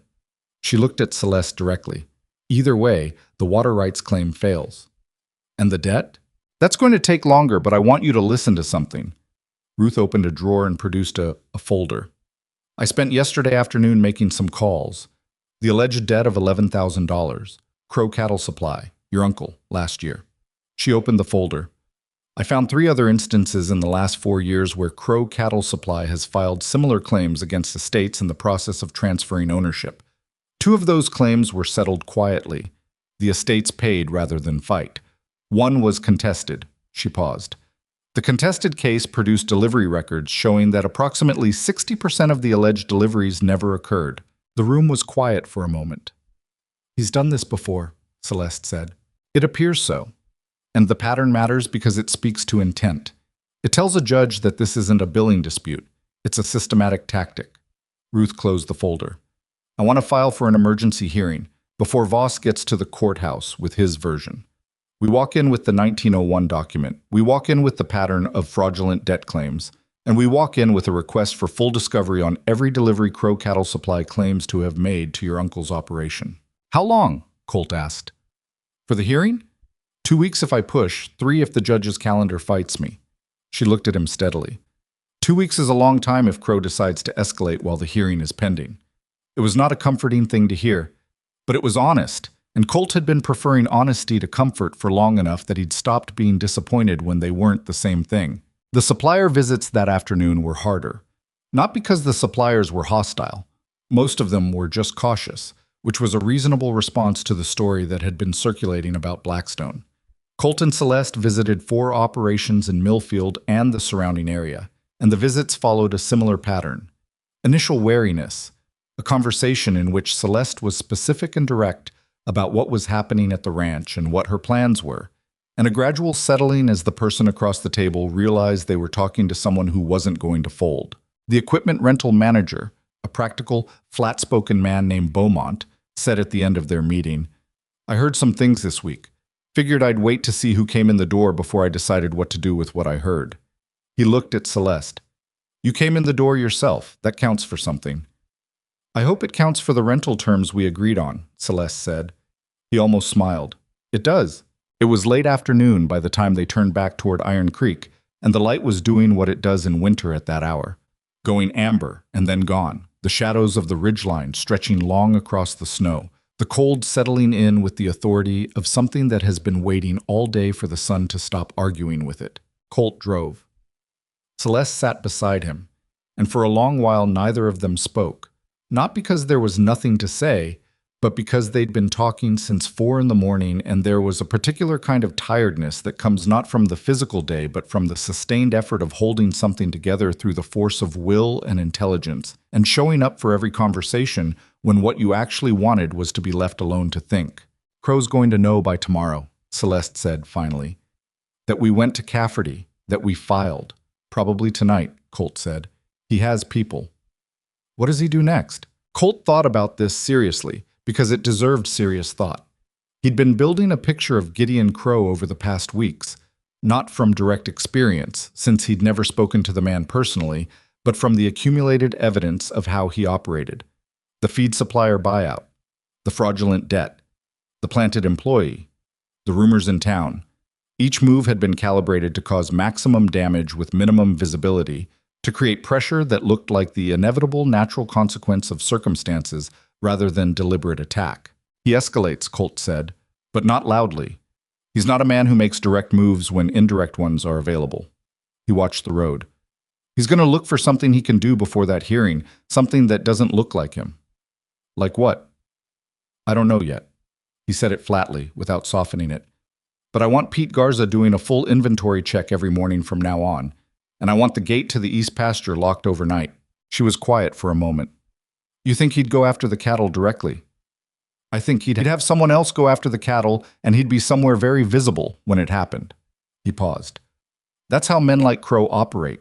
The deniability is the whole thing. When they got back to the ranch, it was full dark. Pete Garza was waiting at the gate, which was unusual enough that Colt felt something tighten in his chest before Pete even opened his mouth. Something happened, Pete said. They got down from the wagon. East Pasture Gate was open when Torres went to do the evening check, Pete said. He had his hat in his hands, turning the brim between his fingers, a habit Colt had noticed he had when something was sitting wrong with him. It was locked this morning. I checked it myself. Cattle? Celeste said. All present. Torres counted twice. He paused. But there were tracks, coming from the Crow property line. 2 horses, from the look of it, and they came close enough to check the herd, and then left the same way they came. They stood in this cold dark for a moment. They were counting, Colt said. That's what I figure, Pete said, or looking for something specific. Colt thought about what you look for when you ride onto someone else's property in the dark. You look for the thing you intend to use later, the condition of the cattle, the position of the hands, the layout of the operation, the timing of the checks. You look for the shape of a problem you intend to create. Double the evening check starting tomorrow, Colt said. 2 men, not 1. And I want someone on the east fence line an hour before dark every day until the hearing. Pete nodded and went. Celeste stood beside Colt in the dark yard and looked at the east pasture, which was invisible now in the darkness. Just a sound of cattle and wind, and the creak of the gate that someone had opened and closed and walked away from, like it was nothing. He's not going to wait, she said. No. Colt looked at the darkness where the property line was, somewhere out beyond what he could see. He's not. She turned and walked toward the house. At the porch steps, she stopped and looked back at him.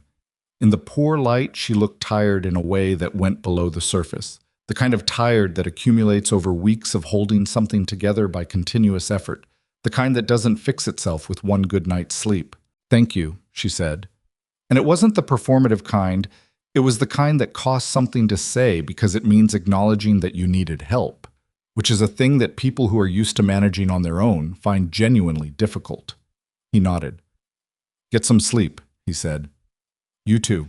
She went inside. He stood in the yard for a moment more, looking at the dark, listening to the wind and the cattle and the creak of the east fence line, running through the night's information the way he ran through everything, methodically, without drama, looking for the piece that didn't fit and the action it implied. Crow was moving, not all the way yet, but moving. He'd sent men onto the property. He'd opened a gate to let them in and left it open when he left, the way you leave a door open because you intend to come back. The hearing was 2 weeks away if Cafferty could push it through. 2 weeks was a long time. Colt had said it himself, and Ruth Cafferty had agreed, and Celeste had heard it and hadn't flinched. He walked to the barn to check on the horses and found Torres there already, sitting in the tack room with a lantern and a halter he was mending. And Torres looked up when Colt came in and said nothing, which in Torres's particular language meant, I know, I'm staying. Colt checked the horses, checked the gate latch on the barn door, checked the east pasture gate himself one more time in the dark. And then he rode home through the cold with his hands steady on the reins and his mind running ahead of him, already in the 2 weeks that were coming, already in the shapes that trouble might take, and the preparations that would meet it. Maisie was asleep. He stood in her doorway with the lamp low, looking at his daughter in the dark, at the blue dress on the hook by the window catching a faint edge of lamplight. He thought about the 1901 document in Ruth Cafferty's office, about an old man who had known what was coming and had hidden the one thing that could stop it, with his niece's name on the envelope. About a woman who had ridden to a hardware store in her work clothes and bought 8 yards of blue fabric without making a production of it and changed 3 lives in the process, including, he understood now, her own. He turned down the lamp. The hearing was coming. Crow was moving. The east gate would be locked and watched from tonight forward, and Pete Garza would count cattle every morning, and Ruth Cafferty in Millfield was already building the case that was going to walk into that courthouse and dismantle everything Gideon Crow had spent years carefully constructing. 2 weeks. Colt Mercer had survived worse with less. I went to bed, and for the first time in longer than he could accurately remember, he was asleep before he finished the thought he'd started. The 2 weeks before the hearing did not pass quietly. Colt had expected that. He'd told Celeste to expect it. Knowing something is coming and living through it are separate experiences, though, and the days between the filing of Cafferty's emergency motion and the scheduled courthouse date had a particular quality to them, the quality of waiting for a storm you can see on the horizon but cannot yet feel, which is in some ways worse than the storm itself, because your mind fills the gap with every version of how bad it might get. The first thing that happened was the water, not Crow taking the water. That hadn't been decided yet. The hearing was still 10 days away, but something more immediate and more physical. On a Tuesday morning, 6 days after they'd been to Millfield, Pete Garza found the intake pipe on the west side of the creek blocked. Not broken, not frozen, blocked deliberately, with stones and compacted debris, the kind of work that takes time and intention and looks, if you don't examine it closely, like something that could have happened naturally. It could not have happened naturally. Colt knew that within 5 minutes of looking at it. The blockage had backed up water into the upper section of the creek and diverted enough flow that the cattle drinking point on the Blackstone side was running at about 1/3 of normal volume. Not enough to cause a crisis in a single day. Enough to cause one over a week. He stood at the creek bank in the early morning cold and looked at what someone had built in the dark and thought about what it meant that Crow had chosen this particular move at this particular moment. Not a dramatic attack. Not anything that would bring the sheriff out. Just a quiet interference with something fundamental, designed to cost them labor and time and possibly cattle health while the legal proceedings ground forward. He called Pete and Danny Webb and Torres, and the 4 of them spent the better part of a day clearing the blockage. Manual work, cold, the creek water coming over their boots at points, the kind of work that reminds you that your body is not actually designed for the temperature at which the frontier conducts its business in February. By evening, the flow was restored and Colt had walked the full length of the creek border twice, looking for other interference and finding none. He reported it to Ruth Cafferty by telephone that evening. She added it to what she was building. Not sufficient by itself to prove deliberate action in court, but part of the pattern. Another data point in the accumulating record of things that happened to Blackstone Ranch in the weeks after Crow's legal filing. "Is there anything else he can do to the creek before the hearing?" Cafferty asked. "Plenty," Colt said. "The blockage was the easiest thing. If he wants to get more serious about it, he has options. But the more serious options make more noise."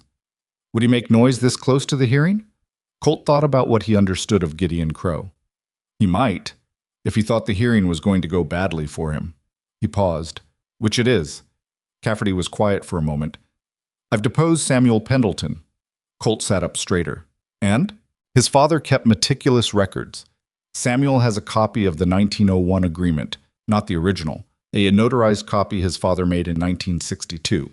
Because, in Samuel's words, his father never fully trusted anyone's filing system but his own." A brief pause. "He also has a letter from his father dated 1987, in which Ira Pendleton describes a conversation with Gideon Crow's father, the current Crow's father, also named Gideon, now deceased, in which the elder Crow expressed interest in acquiring the Blackstone water rights and was told directly that the 1887 arrangement had been superseded and was no longer operative. The significance of that settled in. Crow's family has known for 40 years that the claim was dead.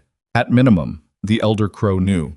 Whether the son was ever told is something he'll have the opportunity to claim in court. Cafferty's voice carried the dry neutrality of a woman who had heard a great many courtroom claims and retained her capacity for skepticism. Either he didn't know and filed a fraudulent claim through ignorance, or he knew and filed it deliberately. The judge gets to decide which version he finds more plausible. Which version do you think a judge will find more plausible when presented by Aldrich P. Voss? That, Cafferty said, is why I'm also bringing 3 witnesses who worked the Blackstone water arrangements over the past 30 years, and the original intake records, and a surveyor's statement. A pause. I don't intend to let plausibility do any of the work that evidence can do. When Colt told Celeste that evening, she sat with it in the way she sat with most things, processing it internally, not out loud, not requiring him to witness the processing. Then she said, "Samuel Pendleton is willing to testify?" "Cafferty's already deposed him. He'll appear if needed." She nodded. Then she said, "I want to go see him." Colt looked at her. "Cafferty might say that's not necessary." Cafferty thinks in terms of what's legally necessary. Celeste was looking at the fire in the kitchen stove, the orange light moving across her face in the uneven way firelight has. "I'm thinking about a 60-year-old man who is going to sit in a courthouse and testify on behalf of a woman he's never met because his father trusted the right thing over the comfortable thing. I'd like to meet him before he does that." Colt didn't argue. He recognized the kind of reasoning that isn't about strategy. They drove to Samuel Pendleton's place on a Thursday, which was also the day that Gideon Crow made his second move. Colt didn't know about the second move until after they'd come back from Samuel Pendleton's, which was probably intentional on Crow's part. The timing had the quality of something designed to arrive when it would cause the most disruption to someone who'd just had a day that required emotional resources.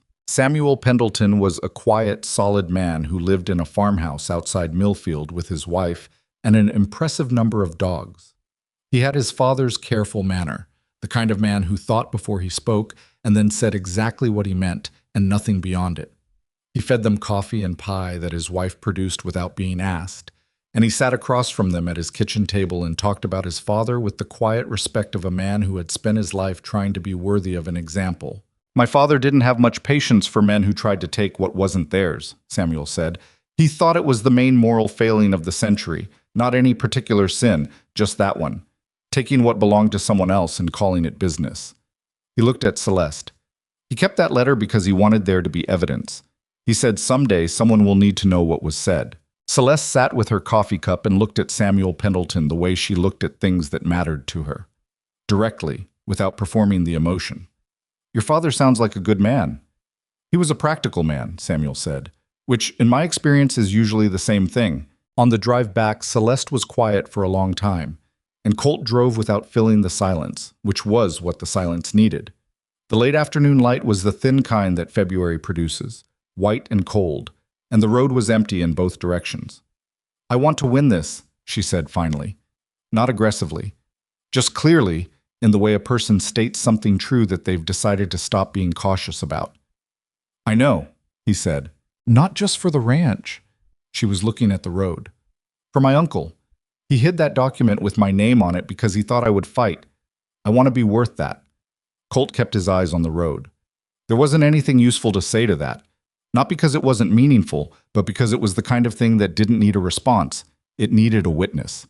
He was the witness. That was enough.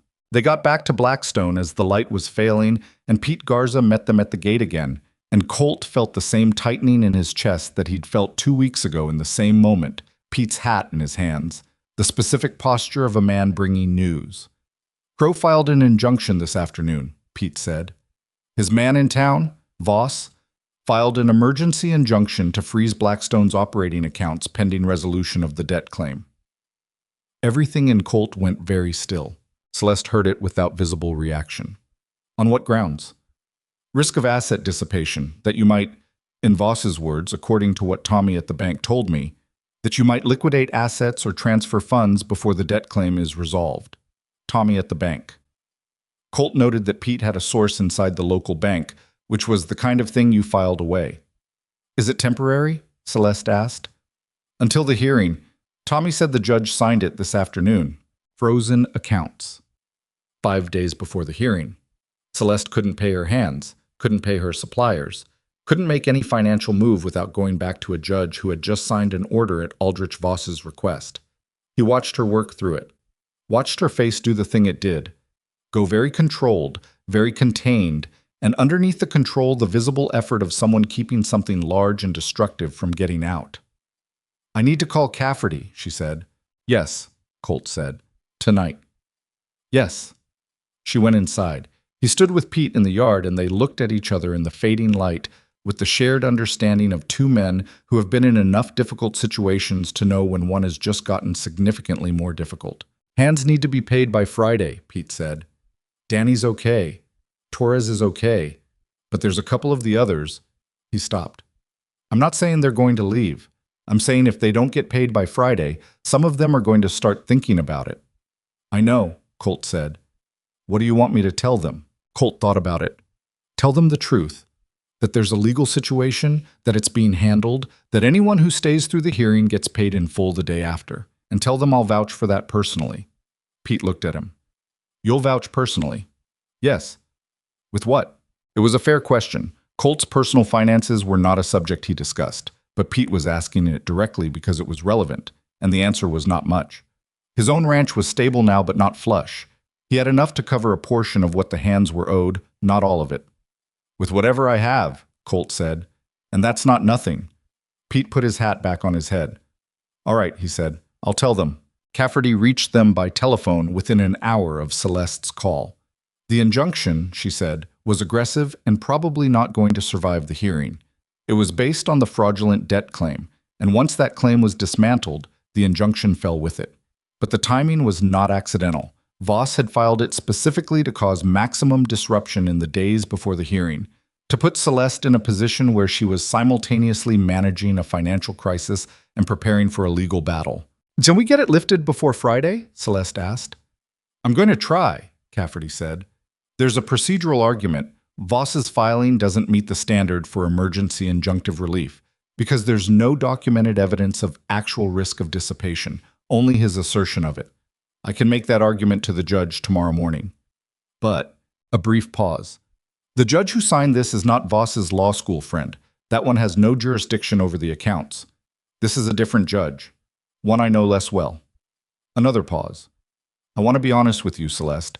I may not get it lifted before Friday. I may get it lifted at the hearing itself. But between now and then, you're working with frozen accounts." Celeste was quiet for a moment. "Can I use personal funds?" "Not the ranch accounts. Your personal funds aren't covered by the injunction. As long as the funds aren't drawn from the Blackstone operating accounts, you're clear." After she hung up, she sat at the kitchen table and Colt sat across from her and the stove ticked and outside the wind was doing its usual February work, and neither of them said anything for a while. "I have personal savings," she said. "Enough to cover payroll through the hearing. I'll cover it from there." "That's your personal money." "These are my people," she said. The simplicity of it didn't invite argument. He didn't argue. The next 2 days were the kind that can't be planned for, the kind that require something more improvised and more personal than strategy. Celeste spoke to each of the hands individually. Not in a group, not with a prepared speech, one at a time, in the barn or the yard or wherever she found them, having the conversation directly. What had happened, what it meant, what she was committing to, and the honest uncertainty about the hearing's outcome, which she didn't pretend away. Colt watched this happen from a distance, not interfering. This was hers to do. The hands stayed, all 4 of them, Danny, Torres, Pete, and the oldest remaining hand, a man named Gage, who hadn't said more than 50 words to anyone in Colt's presence, but who showed up for every shift before he was expected and left after everyone else. When Celeste finished talking to Gage, Gage stood there for a moment and then said, "Mr. Harlan was a good man when he was well. I figured whoever he left this place to was worth a look." He paused. "You're worth a look." Then he walked back to the barn. Danny Webb, on the other hand, said, "If Crow wins this, are you going to have to sell?" Celeste looked at him. "If Crow wins the water rights and the debt claim holds, yes. The ranch isn't viable without the creek." Danny nodded slowly. "Then I hope your lawyer's as good as you say she is."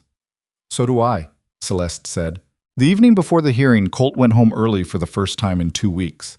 He'd been staying later and later as the days built toward Thursday, and Maisie had adapted with her usual undemonstrative practicality, leaving dinner on the stove, keeping herself busy with her schoolwork and her ledger, not asking the questions she was clearly collecting until he was ready. She was 9 years old and she understood that some things needed to finish happening before they could be talked about.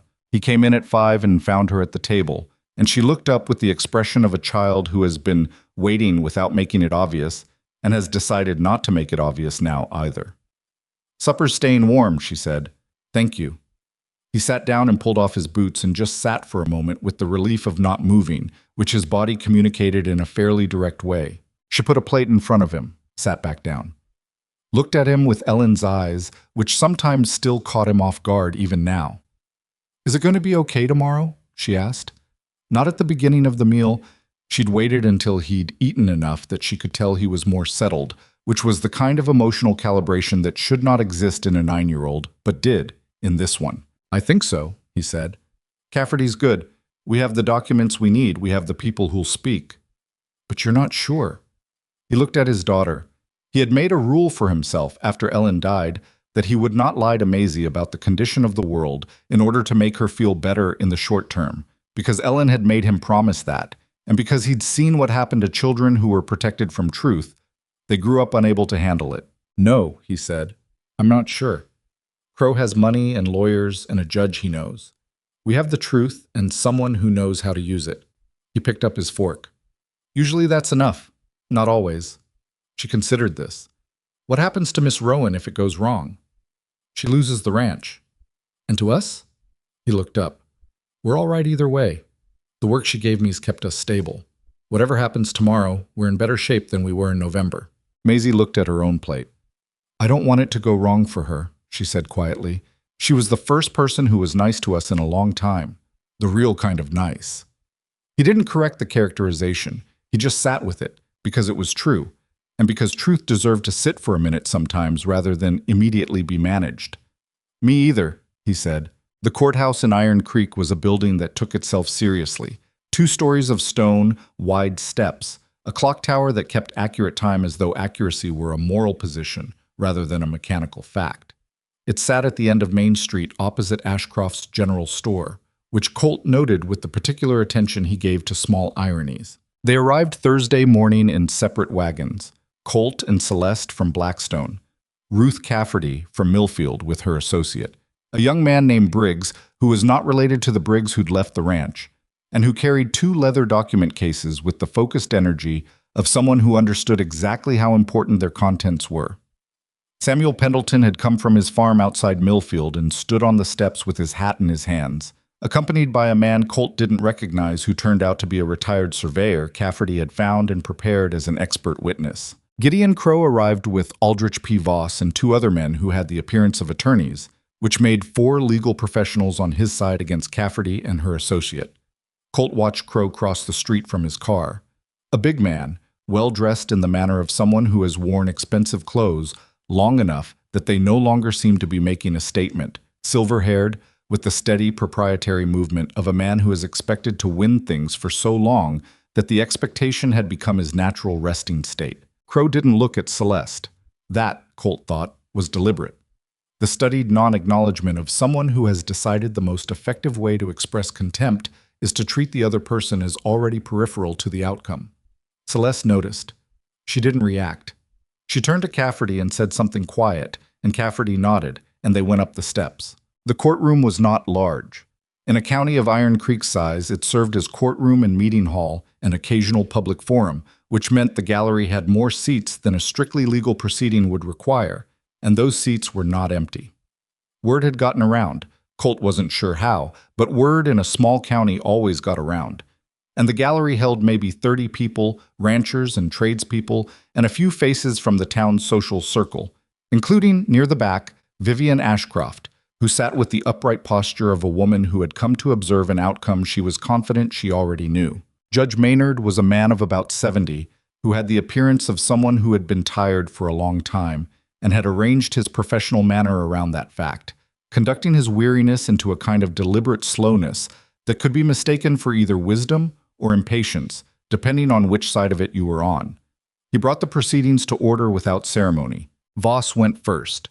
He was smooth and well-prepared, and his case for the water rights followed the 1887 survey document through its argument with the confidence of a man who had rehearsed every turn and expected not to be surprised. He produced the document, had it entered, spoke about its terms with the kind of practiced certainty that fills a room and sounds. If you don't know what you're listening for, like settled fact. Colt watched the judge. The judge listened with his hands folded and his expression arranged into something that gave away nothing. Then Cafferty stood up. She was not smooth in the way Voss was smooth. She was precise in a way that was different, the precision of someone who does not waste a single word on effect and trusts the content to carry its own weight. She introduced the 1901 agreement. She had it entered. She explained, without drama, what it superseded and why it was controlling. Then she introduced the notarized copy from Samuel Pendleton's father's files. Then she called the retired surveyor who walked through the documents with technical clarity, and then she called Samuel Pendleton himself. Samuel Pendleton was not a courtroom presence. He was a farmer in his good clothes, turning his hat in his hands when he wasn't actively answering questions. And he spoke with the unpolished directness of a man who was in the habit of telling the truth because he'd never developed the other habit. He described his father's records, his father's conversation with the elder Crow, his father's express statement that the 1887 arrangement was dead and that both families knew it. Voss cross-examined with the professional sharpness of a man trying to find a seam in something that didn't have one. Samuel Pendleton answered every question in the same way, directly, without elaboration, waiting for the next question the way a man waits at a fence gate, patient, not going anywhere. After Samuel Pendleton stepped down, the judge looked at the documents for a long moment. The courtroom was very quiet, the particular quiet of a room full of people who have been listening hard and are now waiting. "Counsel," the judge said to Voss, "can you demonstrate any action on the 1887 agreement after 1901 that would indicate it remained operative rather than superseded?" Voss spoke. He had an argument. Colt had expected he would. Voss was thorough. But the argument required the judge to find that the 1901 document, properly executed and witnessed and notarized and confirmed by two independent family records, was somehow less authoritative than the 1887 document it had replaced. It was not, on its face, a strong argument, but it was delivered with confidence because confidence was what Voss had. Cafferty responded with 3 sentences. The third sentence was, "The court has before it a document signed in 1901, a notarized copy held independently for 60 years, and the direct testimony of a witness to a conversation in which the Crow family itself acknowledged the 1887 arrangement was no longer operative. The claim before this court has no foundation." The judge looked at the documents again. "The water rights claim is dismissed," he said. Not dramatically, not slowly, just said it, the way you say something that follows logically from the evidence in front of you. In the gallery, there was an exhalation that was not quite a sound but was something. Colt felt it without looking at the gallery. He was watching Gideon Crow, who had gone very still in the way that large men go still when they've absorbed something that was supposed to go differently. The debt claim took longer. Cafferty walked through the delivery records with methodical patience, matching Crow Cattle Supply's invoices against every verifiable delivery, cross-referencing dates, quantities, payment records. It was detailed and occasionally slow, and it required the gallery to pay close attention to numbers, which was not dramatic but was devastating in the way that only evidence can be devastating. The kind of thing that can't be argued against because it simply is what it is. 3 of the 4 witnesses who testified to delivery dates either could not confirm the deliveries occurred or directly contradicted the invoice dates. The 4th witness, a former Crow Cattle Supply driver who had apparently decided, somewhere between being deposed by Cafferty last week and this morning, that he would rather tell the truth than hold a story together for a man who probably wouldn't protect him if it fell apart, said plainly that he had no record of delivering to Blackstone Ranch in 7 of the 14 months covered by the invoice. Voss objected. The judge overruled. The driver finished his statement. Crow leaned toward Voss and said something low, and Voss straightened and made another argument, and the judge listened to it with his hands still folded and his expression still giving nothing away. And then he said, in the same dry, matter-of-fact tone he'd used for the water rights, "The debt claim is dismissed for insufficient evidence. The injunction on the defendant's operating accounts is lifted effective immediately." The gallery did not stay quiet this time. It was not chaos. It was the sound of 30 people releasing something they'd been holding, a collective adjustment of breath and posture, and the murmur that follows when a room of people who all came in with an expectation find themselves in a different outcome than the one they'd anticipated. Colt sat very still. Beside him, Celeste did not react with relief. She sat with it the way she sat with most things, absorbing it into herself rather than releasing it outward. He could see in the line of her jaw something giving way, very slightly, the specific relaxation of something that had been held tense for weeks. But she didn't move, didn't speak, didn't do anything visible for a long moment. Then Ruth Cafferty turned from the front of the room and looked at her with the expression of a woman who has just done exactly what she said she was going to do and does not require applause for it. Celeste said, "Thank you, Ruth." Cafferty said, "Don't thank me before we finish." She turned back to the judge, who had one more item. Cafferty had added something to the agenda that Colt only now understood the full purpose of, a formal request that the court note the pattern of similar fraudulent debt claims previously filed by Crow Cattle Supply and enter it into the record of this proceeding. Voss objected strenuously. The judge overruled. The pattern was entered, which meant it was now, in the language of courts, a matter of record. Not an accusation, not a rumor, a documented pattern acknowledged by a county court. Every attorney who ever dealt with Crow Cattle Supply in future proceedings could find it. Every judge who ever heard another claim from Aldrich P. Voss on Crow's behalf could find it. Gideon Crow stood when the session concluded, and he was still very still, and Colt looked at him from across the room. A big man in good clothes, silver-haired, who had come into this building expecting a particular outcome and was leaving it with a different one, the one he'd earned rather than the one he'd planned for. Crow looked at Celeste for the first time. A long look, direct and flat, without any of the reading in it that a look like that might have from a different man. He held it for 3 seconds. Then he walked out. Voss gathered his papers. The other two attorneys gathered theirs. They left in the efficient, non-theatrical manner of professionals who have lost and are already thinking about what comes next. In the gallery, Vivian Ashcroft stood up slowly and put on her coat and looked at the front of the room for a moment with an expression that was complicated in ways that Colt didn't try to fully read. Then she looked at Colt. Their eyes met for a moment, and whatever was in her face then, something between discomfort and recognition, the particular expression of a person who has just watched an outcome that requires them to revisit something they thought they'd settled. He didn't respond to it, and she looked away. Outside the courthouse, on the wide stone steps in the cold February air, Cafferty's associate was shaking hands with Samuel Pendleton and the surveyor, and Pete Garza was standing at the bottom of the steps with his hat on for once, having apparently driven in from the ranch at some point during the proceedings. He caught Colt's eye and gave a single nod that communicated everything it needed to. Celeste stood at the top of the steps and looked out at Iron Creek, the main street, the buildings, the wide, cold sky above it, the mountains at the edge of the valley wearing their winter white. Colt stood beside her. Neither of them said anything for a moment. "It's not over," she said. Not pessimistically, just accurately. "No," Colt agreed. "Crow's still Crow. He'll recalibrate." He looked at the street. "But he lost today in a way that's on record, that changes what he can do next." She nodded. "Spring's 8 weeks away." She was already thinking forward, he could tell. Already past the courtroom. Already back in the ranch work that had continued while all of this was happening. The drainage channel that still needed to be cut. The fence line that needed another week of work. The cattle whose body condition had started improving on the new feed schedule but hadn't reached where it needed to be yet. He was thinking about the same things. 8 weeks, he said. "We should be able to get the south pasture drainage done before the thaw if we start next week." She looked at him sidelong. "That's what you're thinking about right now." "Water management doesn't care about legal proceedings," he said. She made a sound that was not quite a laugh, but was in that direction. A brief, genuine, surprise sound that he hadn't heard from her before, and that changed her face for a moment into something younger and less guarded. "No," she said. "I suppose it doesn't."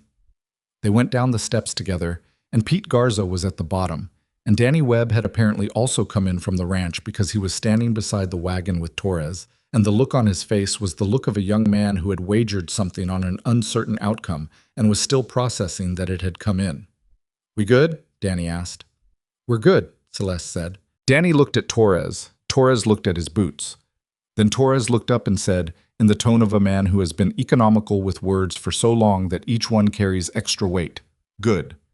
They drove back to Blackstone in a loose convoy, Cafferty and her associate heading south toward Millfield, Samuel Pendleton heading north toward his farm, Pete and Danny and Torres ahead in the ranch wagon, Colt and Celeste in her wagon bringing up the rear. The road ran along the ridge where the wind always found you, And today the wind was quieter than it had been in weeks. Not gone. It was never gone up here. But less insistent, as if it had lost interest temporarily in the project of making everything difficult. Colt drove. Celeste sat beside him, with her hands in her lap and her eyes on the road ahead, and the particular stillness of someone who is finally, carefully, letting themselves feel the weight of something rather than just managing it. After a while she said, "My uncle would have liked today." "Sounds like he planned for it," Colt said. "He did." She looked at her hands. "He just didn't get to see it." The valley came into view below them as they crested the ridge. The full length of it, white and cold and wide.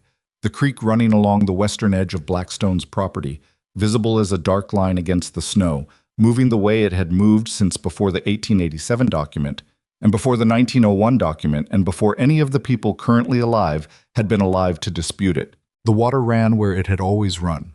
The land was still the land. And 8 weeks from now, when the snow came off and the ground softened and the creek ran fuller with the runoff, Blackstone Ranch was going to be here for all of it. That was what they'd gone to the courthouse for.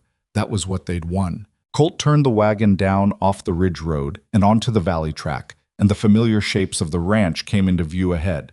The barn, the house, the bunkhouse, the cattle pen, the pastures stretching south. All of it still standing, all of it still theirs. He felt something settle in him, not triumph, something quieter and more durable than that.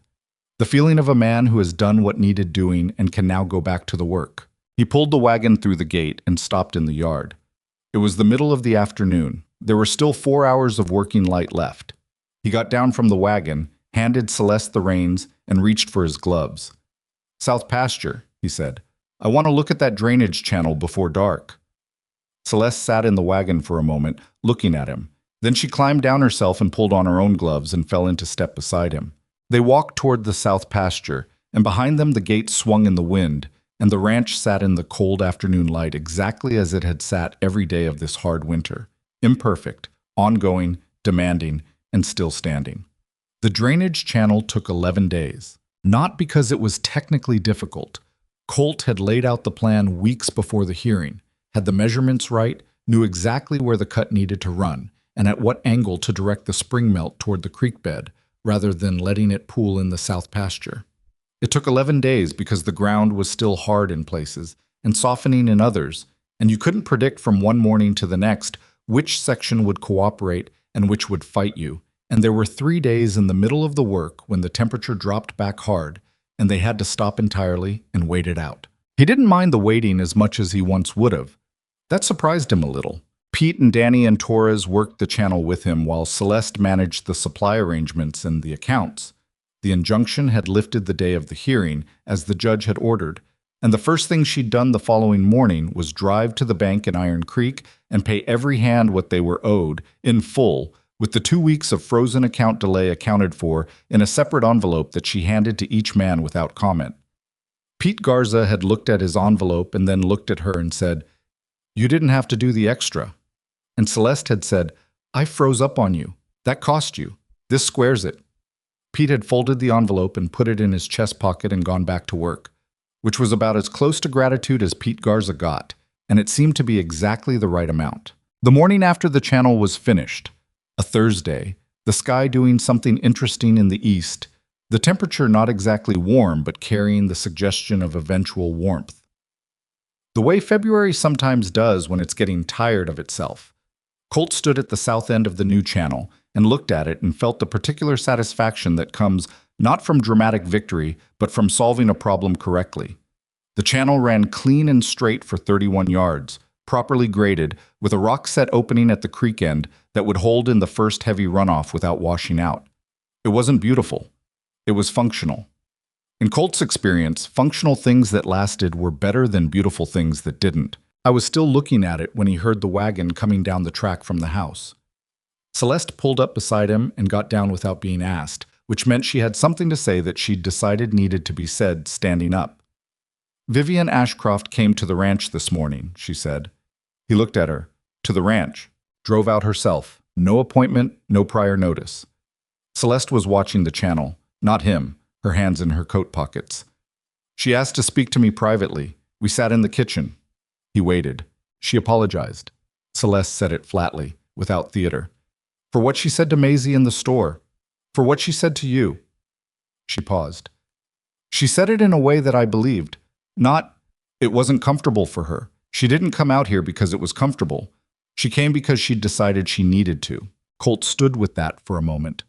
The wind was doing something gentle today, which it rarely bothered with, and the creek ran along the far edge of the south pasture, audible now in the way it isn't in the dead of winter when everything freezes down to silence. What did you say to her? He asked. I said thank you, and I gave her coffee. Celeste finally looked at him.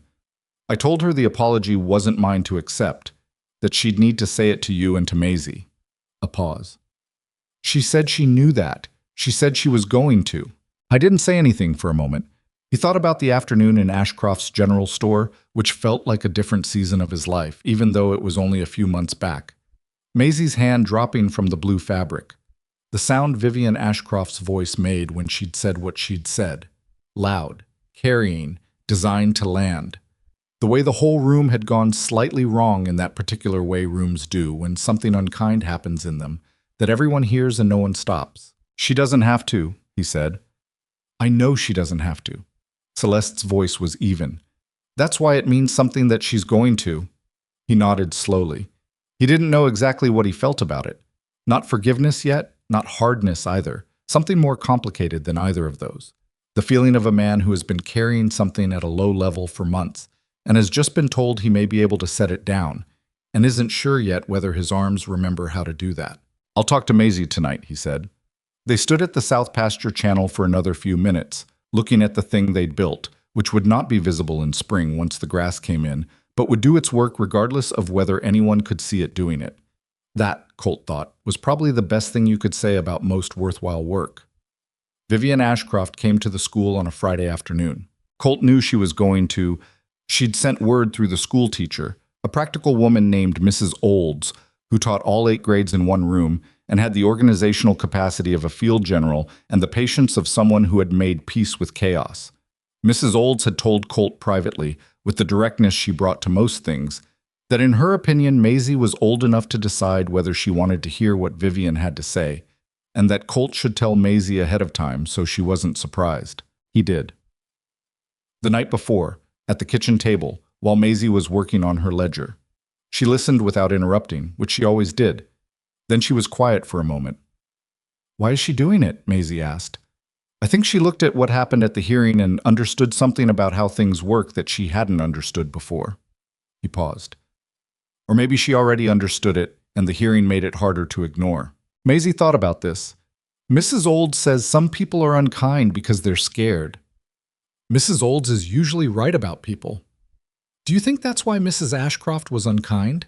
Colt thought about Vivian Ashcroft in her store with her carved oak sign and her real glass windows, looking at a little girl in a patched dress with the assessment of a woman who had built her entire social position on the project of knowing who belonged where and enforcing the distinction.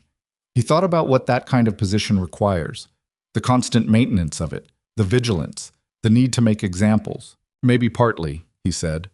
I think some people are unkind because they've decided the world works a certain way and they want to be on the right side of how it works. And they don't stop to ask whether the way they've decided it works is actually true. Maisie looked at her ledger. And then something happens that shows them it isn't.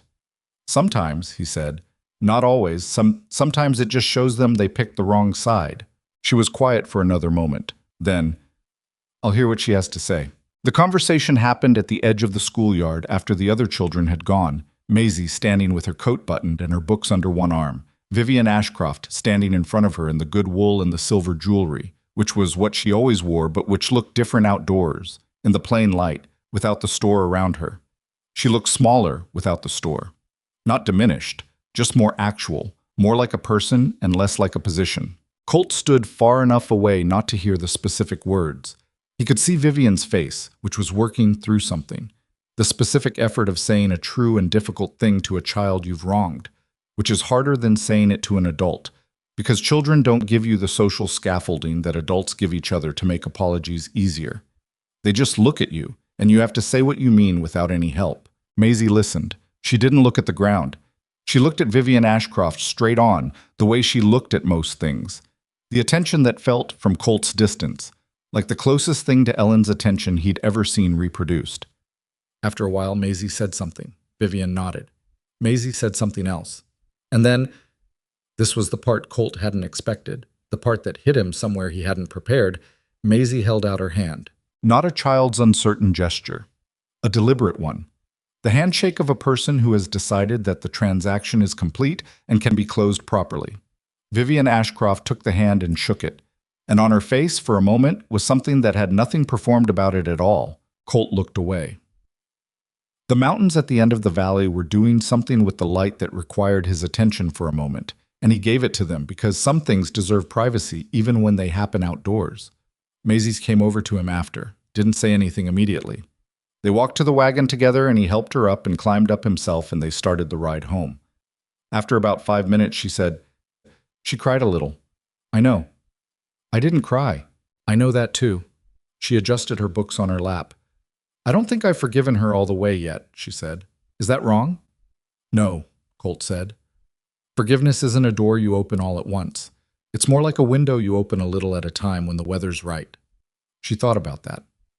"Where did you hear that?" "Your mother said it once. About something else." He kept his eyes on the road. It stuck. Maisie didn't say anything more for a while.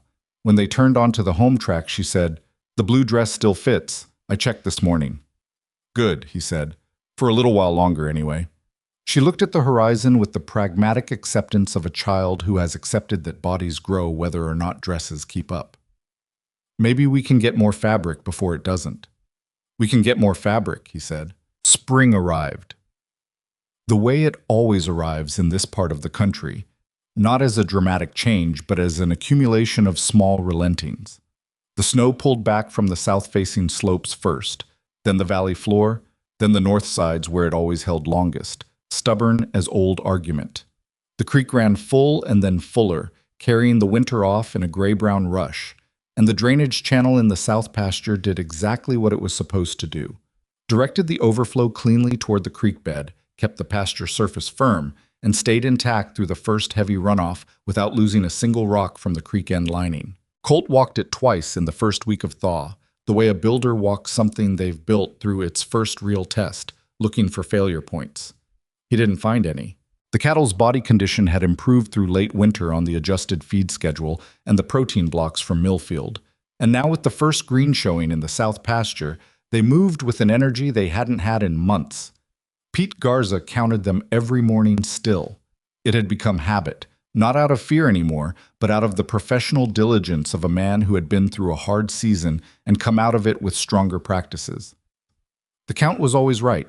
Nobody came through the east gate in the dark anymore. Word had spread about the hearing, not in the sensationalized way that bad news spreads, faster, louder, carrying more detail than it needs, but in the quieter way that certain kinds of outcomes move through a community when people have been watching something and have formed opinions, and the outcome confirms what they believed was right but weren't sure would prevail. The suppliers in Millfield, who had made their bet on Celeste, came back around with their usual terms and added a kind of subtle increased respect, the respect that people who operate on practical grounds give to practical people who demonstrate they know what they're doing. Equipment came on time. Invoices were accurate. Nobody inflated anything. Crow cattle supply was quieter in the county than it had been. Not gone. Gideon Crow was not the kind of man to simply disappear, but quieter, the way a large weather system is quiet after it's spent its force. The pattern that Cafferty had entered into the court record had produced the effect she'd intended. 2 other ranchers in the valley who had received similar debt claims in the past year had come forward after the hearing with attorneys of their own, and Crow's legal team was now occupied with those proceedings in ways that left less bandwidth for Blackstone. Ruth Cafferty had mentioned this on a call in March without visible satisfaction, just noting it as a relevant development, but Colt had heard the thing underneath it, the particular sound of a woman who has used a lever correctly and is watching it work. The formal partnership agreement between Mercer Ranch and Blackstone was drafted in April.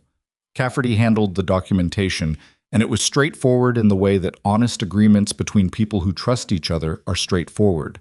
Clear terms, fair division, no language designed to protect either party from the other, because neither party needed that protection. Colt's 11 head had grown to 16 through the winter. 2 calves born in late February, 3 more in March. And under the partnership arrangement, his cattle would share the Blackstone pastures in the summer months, with the cost of that grazing offset against his ongoing management work. His own property held the winter operation. Between the two, the numbers worked in a way they had not worked for a very long time. I didn't let himself celebrate that too early. He'd seen good-looking numbers collapse before. But he let himself notice it, which was different from celebrating. Maisie noticed before he told her. She'd been keeping her ledger all winter, and she showed him one evening in early April, the ledger open on the table, her finger pointing to the column she'd created for projected spring income. "This is different from last year," she said. "It is," he said. "By a lot." Yes. She studied the numbers with the concentration she brought to arithmetic. "Is it because of the partnership or because of the calves?" "Both.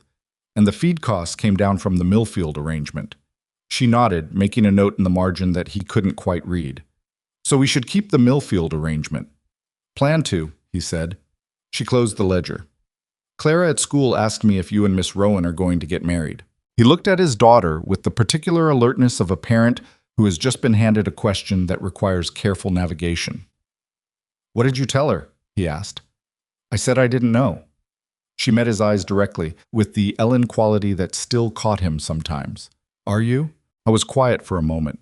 He thought about Celeste Rowan, about the months of working beside her, the way she'd asked his opinion on things, and listened to the answer, the way she'd handled every piece of bad news without needing him to make it softer, the way she'd bought 8 yards of blue fabric and changed the direction of 3 lives as a side effect of doing something she apparently considered self-evident.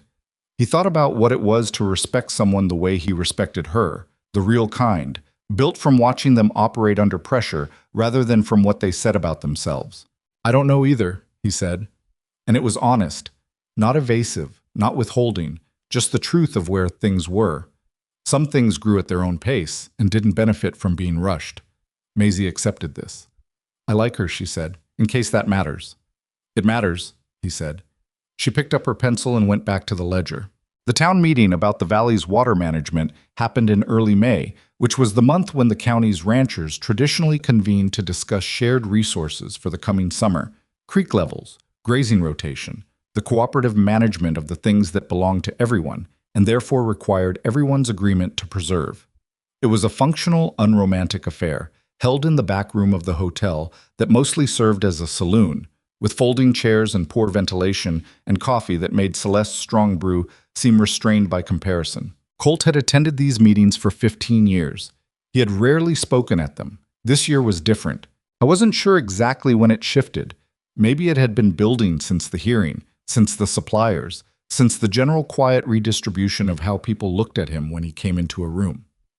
But when the water management discussion came to the question of the Western Creek allocation and its distribution among the valley's operations, it was Colt's name that came up as the person who should speak to the practical realities of the creek's current condition. And it came up from 3 different directions: from Pete Garza, who was there representing Blackstone, and from old Ira Kessler, who had a place bordering the North Pasture and who had been attending these meetings for 30 years, and from a younger rancher named Tobias, whom Colt barely knew, and who said simply, "Mercer knows that creek better than anyone in this room. Let's hear from him." He stood up and said what he knew: the creek's current flow, the condition of the banks, which sections needed attention before the summer draw, where the new drainage work at Blackstone had affected the runoff patterns, and how that change was net positive for the lower valley. He said it without preamble and without performance and sat back down. The room used his information to make decisions. That was what he'd said it for. Afterward, outside in the May air that had finally committed to being warm, Ira Kessler, 70 years old, sun-darkened, with the manner of a man who had outlasted most of his opinions about people and retained only the ones that had proven correct, came and stood beside Colt in the particular way of an older man extending something without making a production of it. "You did good work this winter," Kessler said. "Had a good operation to work with," Colt said. "Miss Rowan's done well." Kessler looked at the street. "Better than most people thought she would. Better than most people would have, I expect." "She's not most people," Colt said. Kessler nodded at that once, with the finality of a man confirming something he'd already concluded. Then he walked to his wagon and drove home. Celeste hired a second full-time hand in May, a woman named Addie Reyes who had come west from a family operation in the eastern part of the state, and who knew cattle work the way you know it when you've grown up in it, not from training, but from the bones outward. Addie and Torres developed a working rhythm inside of 2 weeks that required no management, the easy collaboration of two people who understand the same language. Pete Garza watched this happen with the expression of a man who was personally relieved to have his own competence reinforced by competence around him. Danny Webb, who had stayed through everything and never once suggested he was thinking about leaving, was given the East Pasture rotation responsibility, which suited him. He'd been managing it informally for weeks already, and the formal acknowledgement was more about accuracy than promotion. He accepted it with the economy of a young man who didn't need ceremony for things that were already true. The ranch was running, not perfectly. It was never going to run perfectly, because running perfectly was not a real category. It was a story people told about operations they didn't understand. There were still mornings when equipment broke at the wrong moment, and cattle made inexplicable decisions, and the weather ignored what you needed it to do. There were still evenings when Celeste sat at the kitchen table with the books, and the numbers weren't where they needed to be yet, and the gap between where they were and where they needed to be was not comfortable to look at. There were still days when Colt drove the 40 minutes from his own property to Blackstone in the early light and arrived tired before the work started, carrying the accumulated weight of months that had asked a lot from him. None of that had gone away. It wouldn't go away. That was the actual condition of the work. But the work was being done. And it was being done by people who had chosen to be there, which was the difference between an operation that runs on fear and one that runs on something more durable. One evening in late May, a Tuesday, with the light staying until nearly 8 o'clock the way it does in late spring.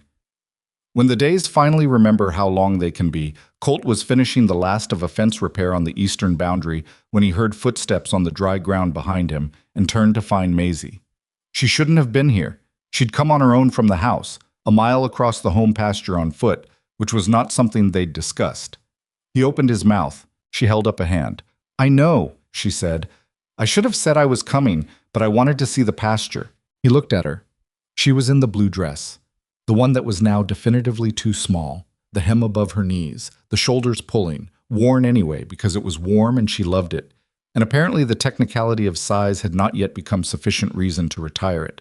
She was standing at the edge of the fence line, looking out at the spring pasture, at the cattle moving slowly through grass that was green now, properly green, the kind that means the ground is right, and the water is right, and the season has finally arrived at the thing it was building toward. He put down the fence tool and stood beside her. The valley lay below them in the last of the good light. Blackstone's operation was visible from here. The house, the barn, the south pasture where the drainage channel ran invisible beneath the grass, doing its work. Further away, the creek moved along the western edge, catching the evening light in brief flat glints. "It looks different in spring," Maisie said. "It always does." "Better or just different?" He thought about it. "Both," he said. "The winter shows you what's actually there. The spring shows you what can be done with it." She considered this with the seriousness she gave to most things. Then she said, "Daddy?" "Yeah." That day in the store, when Mrs. Ashcroft said what she said, she was still looking at the valley. "I know you wanted to say something back to her. I could tell." He didn't answer immediately. "Why didn't you?" she asked. Not accusing, genuinely asking, the question of a child who has been thinking about something for months and has decided she's old enough to ask directly. He thought about how to answer that honestly. "Because whatever I said would have been for me," he said, "not for you. And you were the one who needed something in that moment. You needed to get out of there with your head up. Me starting a fight wasn't going to give you that." She was quiet for a while. A long while. The cattle moved through the grass below, and the creek caught light and lost it. And the evening came down slow the way spring evenings do, like it's not in any hurry. "It worked," she said finally. "Getting out with my head up." She paused. "I had my head up more because of what came after, though. Miss Rowan and the fabric and all of it." Another pause. "You too."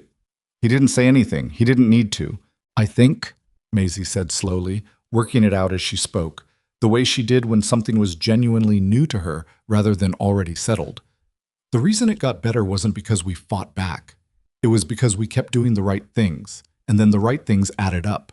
He looked at his daughter in the fading light, in the too small blue dress, with Ellen's eyes and Ellen's way of going quiet when something mattered, and her own particular quality that was neither parent, just herself. "That's about right," he said. She leaned against the fence post beside him. Not against him. She was not, at 9, a child who leaned easily, but beside him, close enough that he could feel the warmth of her presence, which was its own kind of leaning. They stood there while the light went. The cattle settled. The creek kept moving in the dark. Somewhere on the north side of the property, a nighthawk made its diving sound, that brief, strange rush that happens in late spring evenings and then is gone. Celeste was at the house when they walked back, sitting on the porch steps with a mug of something, watching the dark come down over the valley the way she sometimes did at the end of the day, not avoiding the work, just giving herself the 10 minutes that people who work hard all day sometimes need to not work. She looked up when they came across the yard. "She came to find me," Colt said, by way of explanation. "I went to see the pasture," Maisie said, with the specific dignity of someone providing the correct version. Celeste looked at her for a moment. Then she moved over on the step and patted the space beside her, which was, for Celeste, who did not make theatrical gestures, as direct an invitation as she gave. Maisie sat down beside her. Colt leaned against the porch post. The three of them stayed like that for a while. Not talking, mostly. Just sitting in the evening with the ranch around them and the valley below, the way people sit when they've stopped trying to get somewhere and are simply, for a few minutes, where they are. "The south herd's looking good," Celeste said after a while. To Colt. "Body condition's right where it needs to be," he said. "If the summer stays reasonable, we should have a strong calf crop. Addie thinks the east pasture's ready for rotation next week." "It is. I looked at it this afternoon." Maisie was watching this exchange with the attention of someone taking notes without a pencil, which she often did when adults talked about things she was learning. "I've been thinking," Celeste said, still looking at the valley, "about expanding the book side of the operation. Proper accounts, tracking by season, projecting forward 2 years instead of 1. She paused. "I could use someone methodical with numbers." Maisie looked up at her. "I keep a ledger," she said. "I know you do," Celeste said. She looked down at Maisie with the directness she used with adults, not softened for the child audience in a way that would have reduced it. "Your father told me. He said you've been keeping it all winter." "It's not very complicated," Maisie said, with the particular honesty of a person who knows what they know and also what they don't. "It doesn't need to be complicated to be valuable," Celeste said. "It needs to be accurate and consistent and done every day even when you don't feel like it." She paused. "Is it?" Maisie thought about this seriously. "Yes," she said. "Then it's exactly right," Celeste said. The night settled in properly, the stars doing what they always did, coming on one at a time, then more, then the full sweep of them, the particular extravagance of a clear sky in a valley where there was no town light to compete with them. The mountain silhouettes showed black against the dark blue above.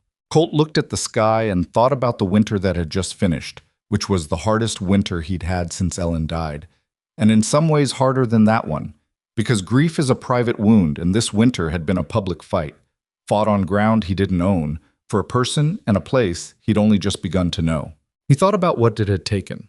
Not strength exactly. He'd had that before, the physical kind, the grinding endurance kind. What this winter had taken was something different, the willingness to put himself in the middle of something uncertain, to commit to an outcome he couldn't guarantee, to work for something that wasn't his and trust that it was still worth working for. He thought about Maisie's hand dropping from the blue fabric, about an iron gate and Celeste Rowan with 2 cups of coffee and a question about water sources, about Pete Garza's hat turning in his hands, and Ruth Cafferty reading a document with the expression of a woman who has just been given the tool she needs, about Samuel Pendleton in his good clothes in the courtroom, answering questions with the patient certainty of a man whose father had trusted the right thing. About Gideon Crow, very still in his chair, watching an outcome he'd planned against arrive anyway. None of it had been neat. None of it had gone the way any of them planned. There had been the cold reality of Marcus Webb, and the creek blockage, and the frozen accounts, and the days when the numbers didn't add up, and the nights when the East Pasture Gate needed watching and sleep was something other people got. It had been the actual texture of things, which is always harder and stranger and more specifically personal than any version of it you could plan for. And here on the other side of it was this, a porch step, a valley in late spring, A child in a too small blue dress, learning that her worth is not determined by what Vivian Ashcroft says about her dress. An operation that survived because the people running it refused, at each decision point, to take the easier path. A partnership that had built itself out of nothing but work and mutual respect and the willingness to tell each other the truth. These were not dramatic things. They didn't announce themselves. They accumulated the way all real things do, slowly, imperfectly, through the repeated choice to keep going when it would have been easier not to. Maisie leaned sideways, very slightly, against Celeste's arm. The kind of small, unannounced gesture that children make when they've decided somewhere below consciousness that a person is safe, the decision that can't be manufactured and can't be rushed, and arrives in its own time and means more than anything that could be said. Celeste didn't make a production of it. She didn't adjust, didn't comment, just let it be what it was. Colt looked at the valley. In the morning, there would be the east pasture rotation to manage, and the fence on the north line needed another look before summer, and the co-op in Millfield had a question about the fall delivery schedule that needed answering. There would be cattle to count and water to check and ground to evaluate, with the patience that land requires, the patience of someone who understands that the land doesn't care about your timeline and will tell you what it needs in its own way when you've learned to listen. There would be all of that, starting tomorrow, starting again, the way it always started again. Tonight, there was the porch and the stars and the valley going dark below them, and the sound of the creek carrying the last of the winter away, and a little girl who had walked a mile across a spring pasture in a too small blue dress because she wanted to see the valley in the good light.